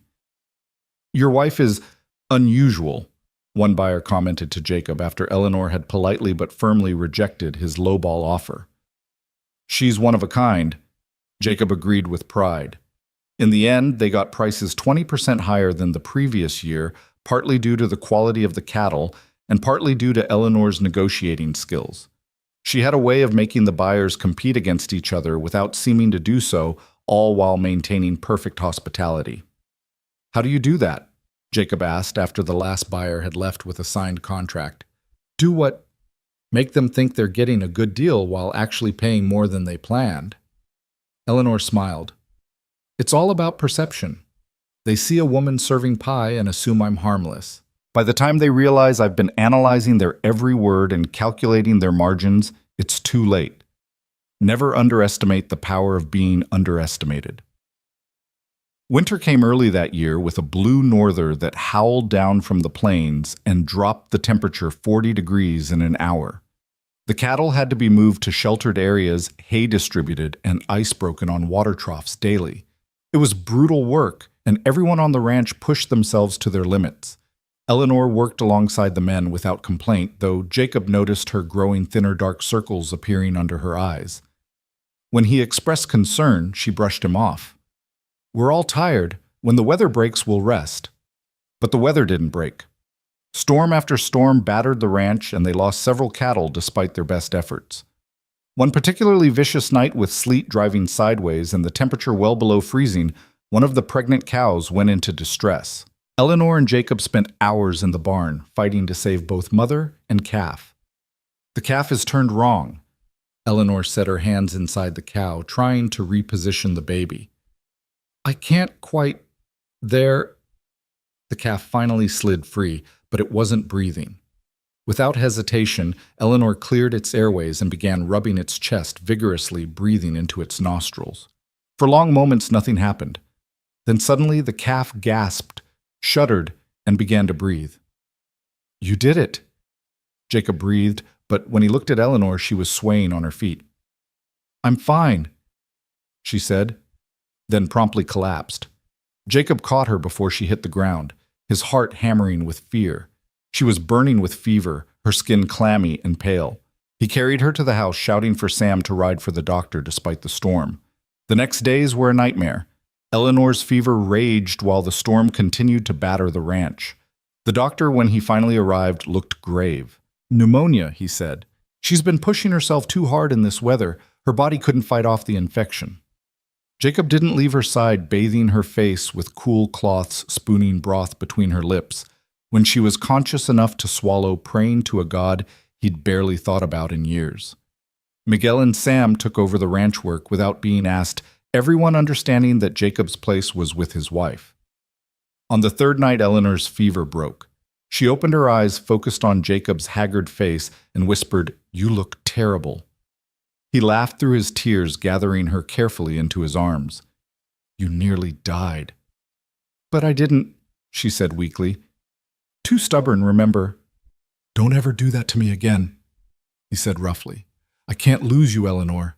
I can't go back to the life I had before you." "You won't have to," she promised, though her voice was barely a whisper. "We're partners, remember? For better or worse. The recovery was slow. Eleanor chafed at being confined to bed. But Jacob was implacable.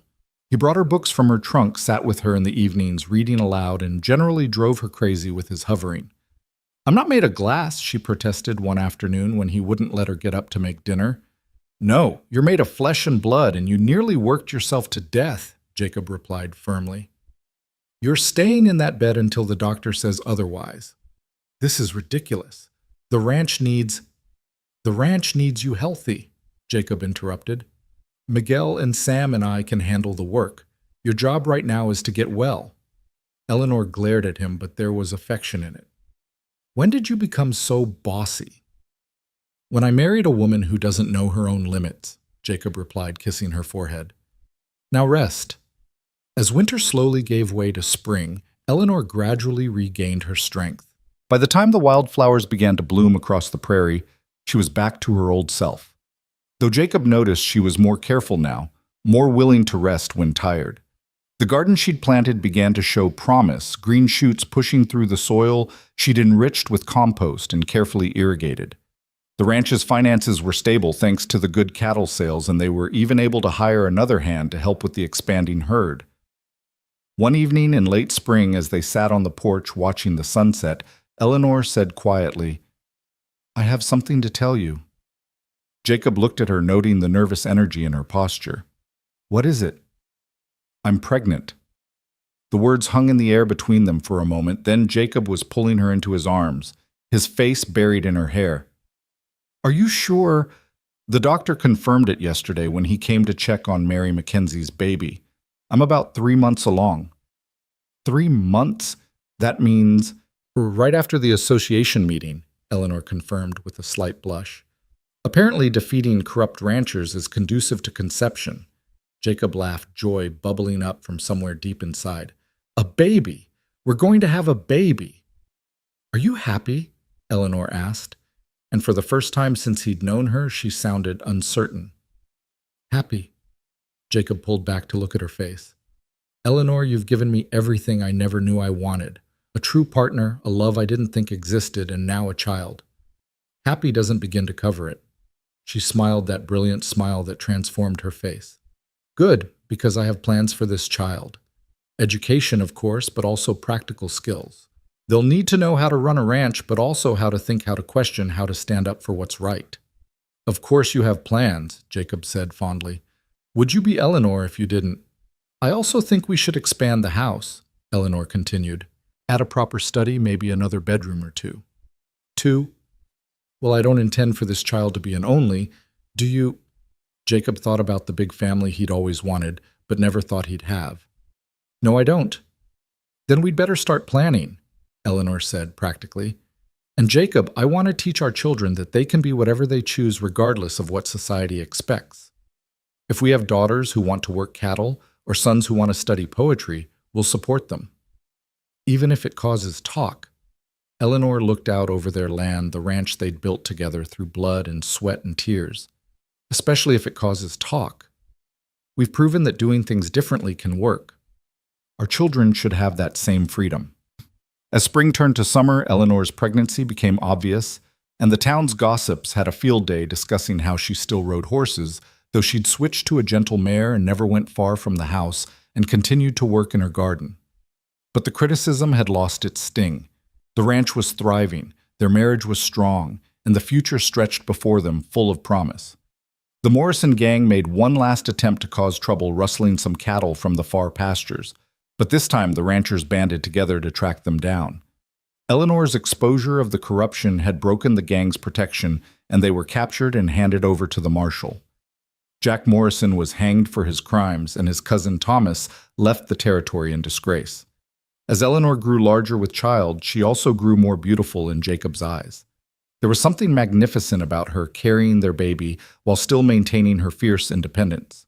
She modified her trousers to accommodate her expanding belly and continued to scandalize the town by refusing to go into confinement as proper ladies were expected to do. "I'm pregnant, not ill," she said when Mrs. Pritchard made another attempt to shame her into proper behavior. "Fresh air and moderate exercise are good for the baby." Mrs. Pritchard had never quite recovered from Eleanor's initial defiance, but she'd been forced to acknowledge that the Turner Ranch was too successful to ignore. When Eleanor donated money to repair the church roof and organized a school fund for the town's children, even the social maven had to admit that perhaps there was more than one way to be a lady. One hot summer day, as Eleanor worked in her now flourishing garden, she felt the first pains. Jacob was in the far pasture, but Sam was close by and rode for the doctor immediately. By the time Jacob arrived, Eleanor was in full labor, gripping the bedposts and using language that would have made the cowboys blush. "This is considerably less pleasant than conceiving the child," she panted between contractions. Despite his fear, Jacob laughed. "Only you would make jokes while in labor." "It's either that or shoot something," Eleanor replied, then groaned as another contraction hit. The labor was long and difficult, stretching through the night and into the next day. Jacob stayed by her side throughout, letting her crush his hand during the worst of it, wiping her face with cool cloths, whispering encouragement when she flagged. Finally, as dawn broke on the second day, their daughter was born, small but healthy, with Eleanor's green eyes and Jacob's dark hair. Eleanor held her with an expression of wonder, all her usual sharp edges softened by maternal love. "She's perfect," she whispered. "She's going to be just like her mother," Jacob said, touching the baby's tiny fist. "God help us all." Eleanor laughed weakly. "Would that be so terrible?" "Terrible, no. Terrifying, absolutely, but also wonderful." They named her Hope, partly for the future she represented, and partly because Eleanor said any child born into their chaotic life would need all the hope she could get. As Eleanor recovered from the birth, the ranch community rallied around them. Women who had once shunned Eleanor now brought food and offered advice. The ranch hands carved toys for the baby, and Miguel's wife made beautiful blankets. Even Mrs. Pritchard came to call, bringing an elaborate christening gown that had been in her family for generations. "For the baptism," she said stiffly, then softened slightly as she looked at the baby. "She's beautiful, Mrs. Turner. You must be very proud." "We are," Eleanor said simply. "Thank you for the gown. It's lovely." It was the closest thing to a truce they'd ever achieve, but it was enough. Hope's baptism became the social event of the season in Sweetwater, not because Eleanor had planned it that way, but because the entire town seemed determined to witness the formal presentation of the child who'd been born to their most unconventional couple. The small church was packed with ranchers and their families filling every pew while others stood along the walls. Eleanor stood at the altar holding Hope, who was resplendent in Mrs. Pritchard's heirloom gown, while Jacob stood beside them, his hand resting protectively on Eleanor's back. "She's not crying," Mrs. Henderson whispered to her neighbor. "My children all screamed through their baptisms." "That's because she's her mother's daughter," came the reply. "Probably already planning how to reorganize the church." Eleanor heard the whispers but kept her attention on Reverend Morrison, who was speaking about the blessing of children and the responsibility of the community to help raise them in righteousness. When he took Hope to perform the baptism, the baby looked at him with those startling green eyes and grabbed his finger with surprising strength. "Strong grip," the Reverend commented with a smile. "She'll need it in this world." After the ceremony, the reception at the ranch proved that Eleanor had indeed won over most of the community. The yard was full of people enjoying food music from a small band Miguel had arranged, and the sight of tough cowboys taking turns holding the baby with expressions of terrified tenderness. "Never thought I'd see the day," Tom Mackenzie said to Jacob, gesturing at the gathering. "Your wife has managed to unite this town in a way nobody else could have." "She has a talent for the impossible," Jacob agreed, watching Eleanor move through the crowd, somehow managing to hold conversations, direct the food service, and nurse Hope discreetly in the corner of the porch. As the sun began to set and the guests started departing, Eleanor found herself alone with Mary Mackenzie, Tom's new wife, who'd arrived from Kansas just months before. "How do you do it?" Mary asked quietly. "How do you balance everything? The ranch work, the house, the baby, dealing with all these people who judge your every move?" Eleanor adjusted Hope in her arms, considering the question. "I don't balance it, not really. Some days the ranch wins, some days the baby wins, some days I lock myself in the bedroom and cry from exhaustion. But Jacob and I are partners in all of it, and that makes the impossible merely difficult." "Tom's wonderful," Mary said, "but he still expects me to stay in the house to be a proper wife." And what do you want to be? Eleanor asked gently. Useful, Mary said immediately, then looked surprised at her own vehemence. I want to contribute more than just meals and clean clothes. Eleanor smiled. Then start small. Learn the ranch accounts. Men rarely object to their wives handling the boring paperwork. Once you understand the business, you can start making suggestions. Before long, you'll be indispensable. Won't Tom object? Maybe at first, but if you're improving his life and his business, he'll come around. And if he doesn't? Eleanor's smile turned sharp. You know where to find me. The months that followed Hope's baptism brought new challenges and unexpected joys. The baby grew rapidly, proving to be as strong-willed as her mother and as stubborn as her father. She learned to crawl early, immediately heading for whatever was most dangerous in any given room, keeping Eleanor in a constant state of vigilance. She's going to be the death of me, Eleanor said one afternoon after fishing Hope out from under the stove for the third time. How did our mothers survive this with less ambitious children? Jacob suggested, scooping up his daughter and tossing her in the air, making her shriek with delight. This one's already planning her escape routes. Eleanor had barely recovered her strength from Hope's birth when the ranch faced a new crisis. A drought settled over the land, weeks without rain, turning the grass brown and brittle. The creek that had never run dry began to slow to a trickle, and the cattle grew thin despite their best efforts to find them forage. We need to sell off some of the herd, Jacob said one evening, his face grim as he reviewed their options. We can't sustain this many with the water situation. Or we could dig a well, Eleanor suggested, looking up from where she was mending one of Hope's tiny dresses. There's underground water here, your creek proves that. We just need to find it. Do you have any idea how expensive that would be? And there's no guarantee we'd hit water. There's no guarantee we won't, Eleanor countered. Jacob selling cattle now means selling at a loss. Everyone's doing it, so the prices are terrible. If we can find water, we can maintain our herd and sell when the prices recover. Jacob rubbed his face tiredly. And if we don't find water, we lose everything. Then we'd better find water, Eleanor said simply. The next day, she rode out with Miguel, studying the land with new eyes. The old vaquero had been skeptical at first, but Eleanor's questions about where grass stayed greenest longest and where animals gathered even in dry times gradually won him over. There, he said, finally pointing to a depression near a cluster of cottonwood trees. If there is water below, it would be there. The trees, they know. Eleanor dismounted and walked the area slowly, Hope strapped to her back in a carrier she'd fashioned from a shawl. She knelt, placing her hand on the ground, feeling for something she couldn't quite name. Here, she said finally. We dig here. Jacob hired a drilling crew with their last reserves of cash, every turn of the drill eating into money they couldn't afford to lose. For days they found nothing but dry earth and rock. The crew wanted to give up to try another spot, but Eleanor insisted they continue. Just a little deeper, she kept saying, until even Jacob began to doubt. Then on the seventh day, when they were down nearly 200 feet and the last of their money was gone, they hit water. It came rushing up clear and cold and plentiful like a blessing from below. The crew cheered. Jacob grabbed Eleanor and spun her around while Hope laughed in her carrier, and even stoic Miguel smiled broadly. They had water enough not just for the current crisis, but to irrigate Eleanor's expanding garden and ensure the ranch's future. How did you know? Jacob asked that night as they celebrated with a special dinner. I didn't know, Eleanor admitted. But I believed. Sometimes that's enough. The well changed everything. While other ranches struggled and sold off their herds at loss, the Double J maintained its cattle and even bought some premium stock from desperate sellers. Eleanor's garden, now properly irrigated, produced enough vegetables to sell in town, creating another income stream. They hired 2 more hands and began construction on the house expansion Eleanor had planned. But success brought its own challenges.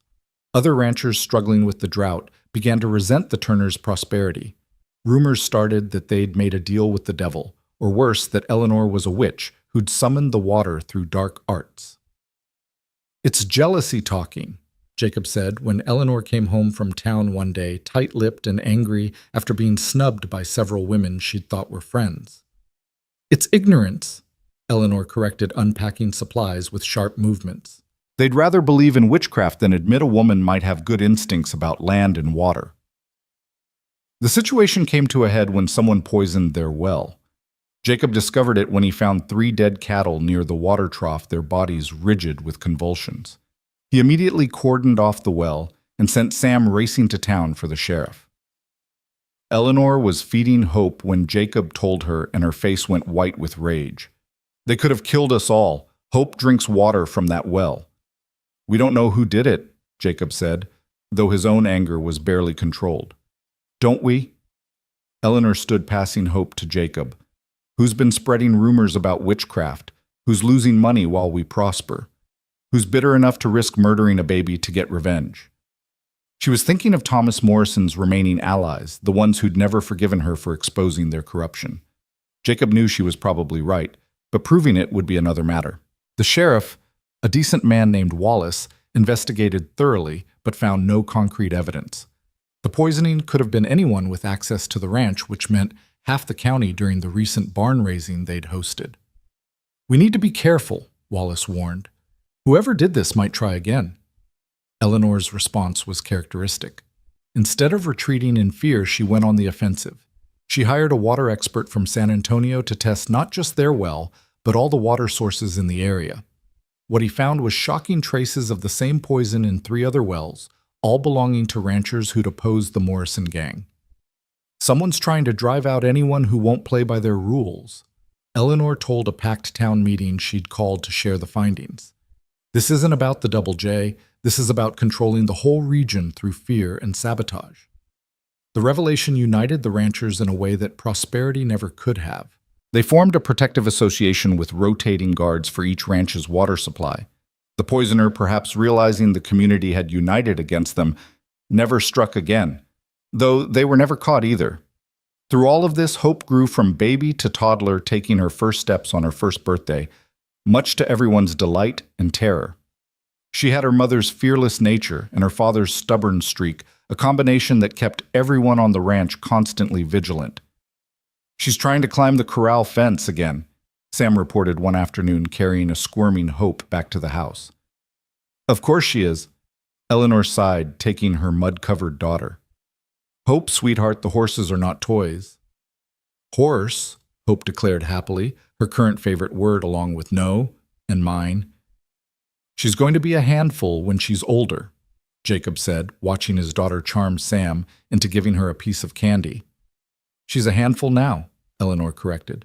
"But she's also brave and curious and determined. She'll need all of those qualities in this world." As Hope grew, so did Eleanor's influence in the community. The success of the water testing had established her as someone to be reckoned with, and gradually other women began coming to her for advice. Not just about domestic matters, but about business, about standing up to their husbands, about claiming their own place in the frontier society. "You're starting a revolution," Jacob told her one evening after she'd spent the afternoon teaching 5 ranch wives how to read account ledgers. "I'm starting nothing," Eleanor replied, bouncing Hope on her knee. "I'm simply showing them what they're already capable of. These women are strong, Jacob. They've survived childbirth in sod houses, rattlesnakes in their kitchens, isolation that would break most people. They just need someone to tell them their strength matters." The revolution, if that's what it was, gained momentum when Eleanor organized the region's first harvest festival. It was ostensibly a celebration of the season's crops, but it became something more, a showcase of what the women of the region could accomplish. There were quilts and preserves, of course, but also Eleanor's vegetables, Mary Mackenzie's leather goods, and Susan Harrison's furniture designs. "My husband nearly fainted when I told him I wanted to sell my chairs," Susan confided to Eleanor as they set up the displays. "But when I showed him the order from the hotel in San Antonio, he changed his tune quick enough." The festival was a massive success, drawing visitors from as far as Austin. Eleanor had arranged for a photographer to document the event, and the image of her standing with Hope on her hip, surrounded by the other ranch women, all of them smiling proudly beside their wares, became iconic in the region. But success always comes with a price. Eleanor discovered she was pregnant again, just as the ranch faced its biggest challenge. Yet a massive storm system that threatened to flood the entire valley. The creek that had been their lifeline was now a raging torrent, and the new well was in danger of contamination from runoff. We need to move the cattle to higher ground, Jacob said, studying the darkening sky. All of them immediately. That's 300 head, Miguel pointed out. We'll need every hand, and even then, we'll do it, Eleanor said firmly, already reaching for her rain slicker. We have to. Eleanor, no, Jacob said immediately. You're pregnant. You can't. I can and I will, she interrupted. We need every available person, and I can still ride. I'll take the drag position away from the main danger. They argued briefly but intensely, but Eleanor won as she usually did when she'd made up her mind. As the first fat raindrops began to fall, every person on the ranch, including Eleanor with Hope, secured at the house with Miguel's wife, rode out to move the herd. The work was nightmarish. Rain fell in sheets, turning the ground to mud that sucked at the horses' hooves. Lightning split the sky, spooking the cattle and making every moment dangerous. Eleanor, true to her word, stayed at the back of the herd, but even that position was treacherous as the ground became increasingly unstable. They were halfway to higher ground when disaster struck.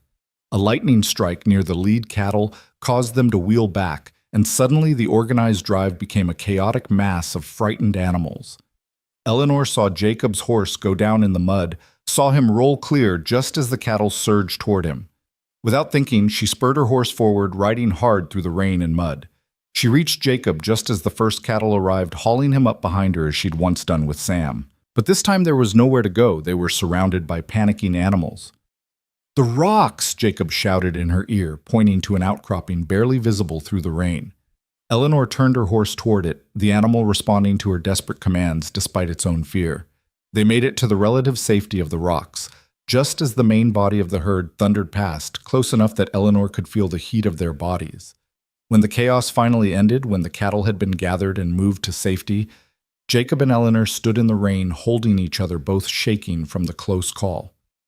"You saved my life," Jacob said against her wet hair. "Again." "We saved each other," Eleanor corrected, then gasped and doubled over. "Eleanor? The baby!" she managed through gritted teeth. "Something's wrong!"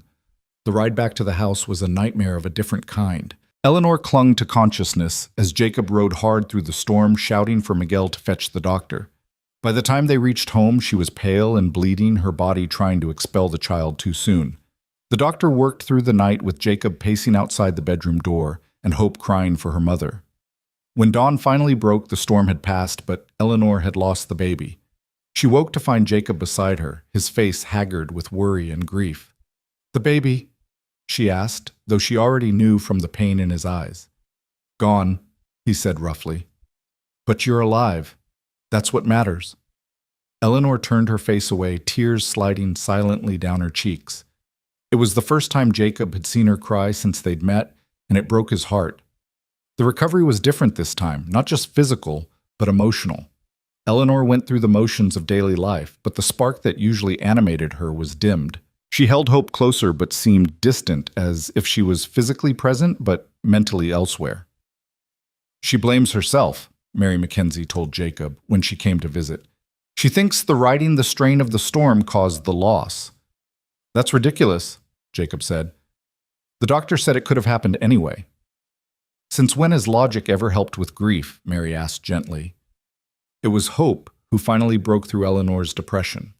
The toddler, with the instinct children have for their parents' emotions, became increasingly clingy and demanding, refusing to let Eleanor sink into her sorrow.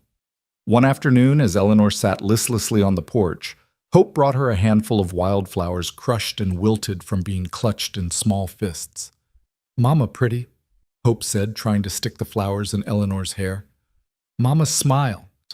Eleanor looked at her daughter, really looked at her, and saw Jacob's determination in the set of her small jaw, saw her own stubbornness in those green eyes.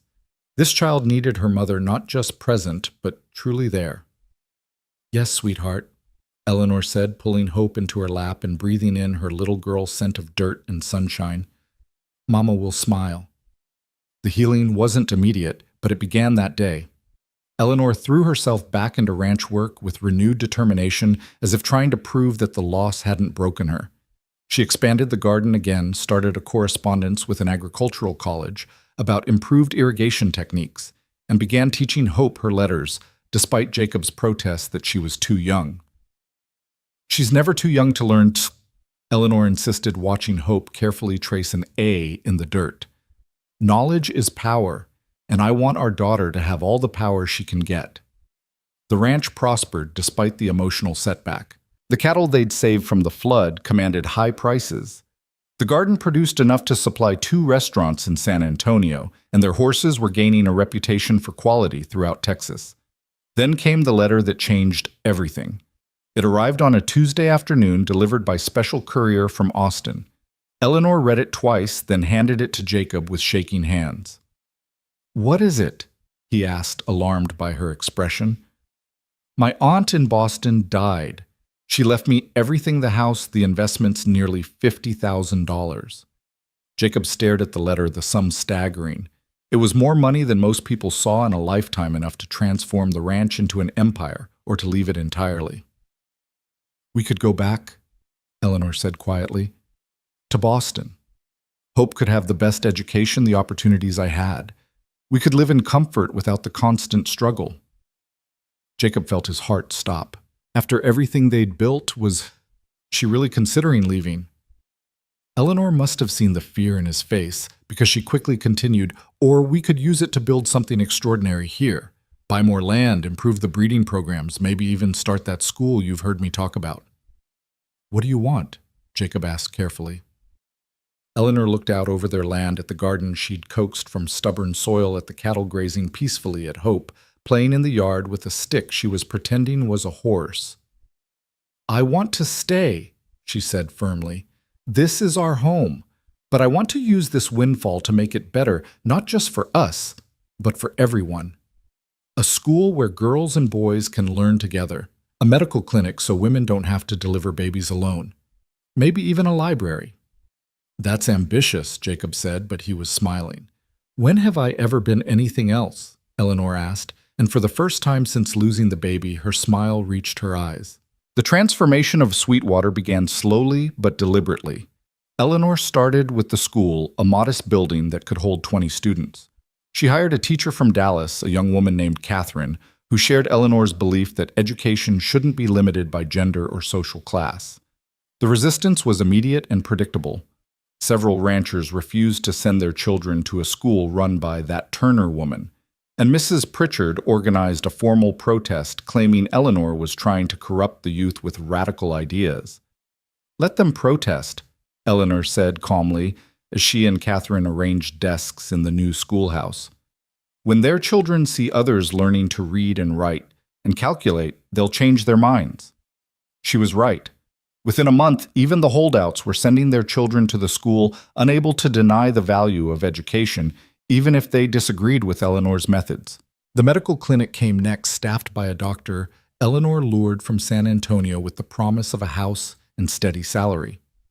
The first baby delivered there was Mary Mackenzie's son, and when both mother and child survived what would have been a dangerous breech birth, even the skeptics had to admit the clinic's value. "You're changing everything," Jacob told Eleanor one evening as they walked through town, noting the new buildings, the improved roads, the general air of prosperity that had settled over Sweetwater. "We're changing everything," Eleanor corrected, taking his arm. "None of this would be possible without your support." "My support? I just try to keep up with your plans." "That's the most important support of all," Eleanor said seriously. "You let me be who I am, Jacob. Do you have any idea how rare that is?" As Hope grew from toddler to child, she absorbed her parents' partnership as naturally as breathing. She worked alongside her father with the cattle and learned accounts from her mother. She could ride before she could properly walk and could calculate feed ratios before she mastered long division. "She's going to be formidable," Catherine, the teacher, told Eleanor after Hope, at age 4, corrected an older student's grammar during class. "Good," Eleanor replied. "The world needs formidable women." The world also apparently needed Eleanor to have another child. She discovered she was pregnant again just as Hope turned 5, and this time she was terrified. The loss of the second baby still haunted her, and she found herself being uncharacteristically careful, avoiding riding, limiting her work, resting when tired. "This isn't like you," Jacob said one evening, finding her in bed before sunset. "I can't lose another one," Eleanor admitted quietly. I don't think I could survive it. Jacob sat beside her, taking her hand. Whatever happens, we'll face it together. But Eleanor, you can't live in fear. That's not who you are. She squeezed his hand, drawing strength from his steady presence. You're right. Fear doesn't change outcomes, does it? Not that I've noticed. So Eleanor returned to her modified version of normal life, careful, but not paralyzed. The pregnancy progressed smoothly, and on a beautiful spring morning, she delivered a healthy son they named James after Jacob's father. A boy, Jacob said, holding his son with an expression of wonder. I have a son. You have a child, Eleanor corrected gently. Boy or girl, they're ours to raise as best we can. James proved to be as different from Hope as two siblings could be. Where she was bold and outgoing, he was quiet and observant. Where she rushed toward every challenge, he hung back, analyzing before acting. But he had his own strength, a quiet determination that reminded Eleanor of Jacob in his steadier moments. The ranch continued to prosper, becoming one of the largest operations in the region. They employed 15 full-time hands, now many with families who lived on the property. Eleanor had built houses for them, proper homes with gardens and chicken coops, creating a small community within the ranch boundaries. It's like a town unto itself, observed a journalist from Houston who'd come to write about the unusual partnership of the Turner Ranch. That's the idea of it, Eleanor told him as she showed him around. People work better when they're treated as valuable members of a community, not just hired hands. The article, when it was published, caused a sensation. It described Eleanor as a frontier revolutionary oas, praised Jacob's progressive thinking, and held up their ranch as a model for modern agricultural operations. Letters poured in from across the country, some praising, others condemning, but all taking notice. We're famous, Jacob said dryly, reading a particularly vitriolic letter from a rancher in Montana who accused them of destroying traditional values. We're notorious, Eleanor corrected, bouncing James on her knee while Hope practiced writing at the kitchen table. There's a difference. Is there? Famous people are admired. Notorious people change things. The change Eleanor had started rippled outward in ways she couldn't have anticipated. Other ranchers' wives began asserting themselves, demanding partnership rather than subservience. The school she'd founded became a model for rural education. The medical clinic expanded to serve 3 counties. But with influence came responsibility, and Eleanor found herself stretched thin. Trying to manage the ranch raised 2 children and respond to the constant requests for advice and assistance. She was reviewing applications for a new teacher position when Jacob found her asleep at her desk, her head pillowed on her arms. You need help, he said when she woke. I have help. I have you. You need more help, Jacob insisted. What about hiring an assistant? Someone to handle correspondence and scheduling? Eleanor considered this. It would have to be someone special, someone who understands what we're trying to do here. That someone turned out to be Margaret Foster, a young widow from Chicago, who'd answered Eleanor's carefully worded advertisement seeking an assistant for unconventional ranch operation. Margaret was educated, efficient, and unfazed by Eleanor's various projects. I ran my husband's business after he died, Margaret explained during her interview, until his family forced me out because a woman shouldn't be in commerce. I'm tired of being told what women shouldn't do. Then you'll fit in perfectly here, Eleanor said, hiring her on the spot. With Margaret's help, Eleanor was able to expand her influence even further. They started a newsletter for ranch women sharing practical advice and subtle encouragement for independence. They organized an annual conference that brought together progressive ranchers and their wives to share innovations and ideas. Hope, now 7, and James too grew up in this atmosphere of constant activity and innovation. Hope helped with the newsletter, her careful handwriting addressing envelopes to subscribers across Texas. James, though younger, showed an early aptitude for mechanics, fascinated by the new windmill Jacob had installed to pump water. He's going to be an engineer, Eleanor predicted, watching James carefully examine the windmill's gears. He's 2, Jacob laughed. Maybe let him be a baby a bit longer. But Eleanor was already envisioning futures for her children that went beyond the traditional paths society would expect them to follow. The years that followed proved Eleanor's predictions right in ways that even she couldn't have imagined. James did become an engineer, eventually designing irrigation systems that transformed agriculture across Texas. Hope became the first woman to manage a cattle operation in the state, running the Double J with a combination of her mother's innovation and her father's steady wisdom. But on this autumn evening in 1903, 20 years after Eleanor had stepped off that train in Sweetwater, all of that was still in the future. Jacob found Eleanor where he often did these days, sitting on the porch in the rocking chair he'd made for her 40th birthday, watching Hope and James race their horses across the near pasture. At 17, Hope rode with the same fearless grace her mother had shown at that age, while 12-year-old James followed with careful precision, calculating the best angle for each turn. "They're magnificent," Eleanor said softly, as Jacob settled into the chair beside her. "They're wild," Jacob corrected, but his voice was warm with pride. "Hope's been teaching James to shoot while standing on horseback." "A useful skill," Eleanor said mildly, though her eyes sparkled with amusement. "You never know when one might need to defend the ranch while performing circus tricks." Jacob laughed, reaching over to take her hand. 20 years of ranch work had weathered it, but to him it was more beautiful than the soft, pale hand he'd first held at their wedding. These hands had delivered calves, fired rifles at outlaws, built a school, held their children through fever and heartbreak, and transformed not just their ranch, but their entire community. "Do you ever regret it?" he asked suddenly. "Answering my advertisement. Coming to Texas." Eleanor turned to look at him, and even after 2 decades, those green eyes could still stop his heart. "How can you ask that? Everything I am, everything we've built started with that decision. You could have had an easier life." "I could have had a quieter life," Eleanor corrected, "but quiet was never what I wanted, even when I pretended otherwise." She squeezed his hand. "I wanted purpose, partnership, the freedom to be myself completely. You gave me all of that, Jacob Turner." "You took it," Jacob said. "I just tried not to get in your way." "You did more than that. You stood beside me when the whole town thought I was insane. You supported my wild schemes even when they risked everything. You let our daughter wear trousers and learn to shoot, and you're letting our son read engineering books instead of forcing him to focus only on cattle." "Well," Jacob said with a slow smile, "I learned early on that fighting a force of nature is pointless. Better to harness it instead."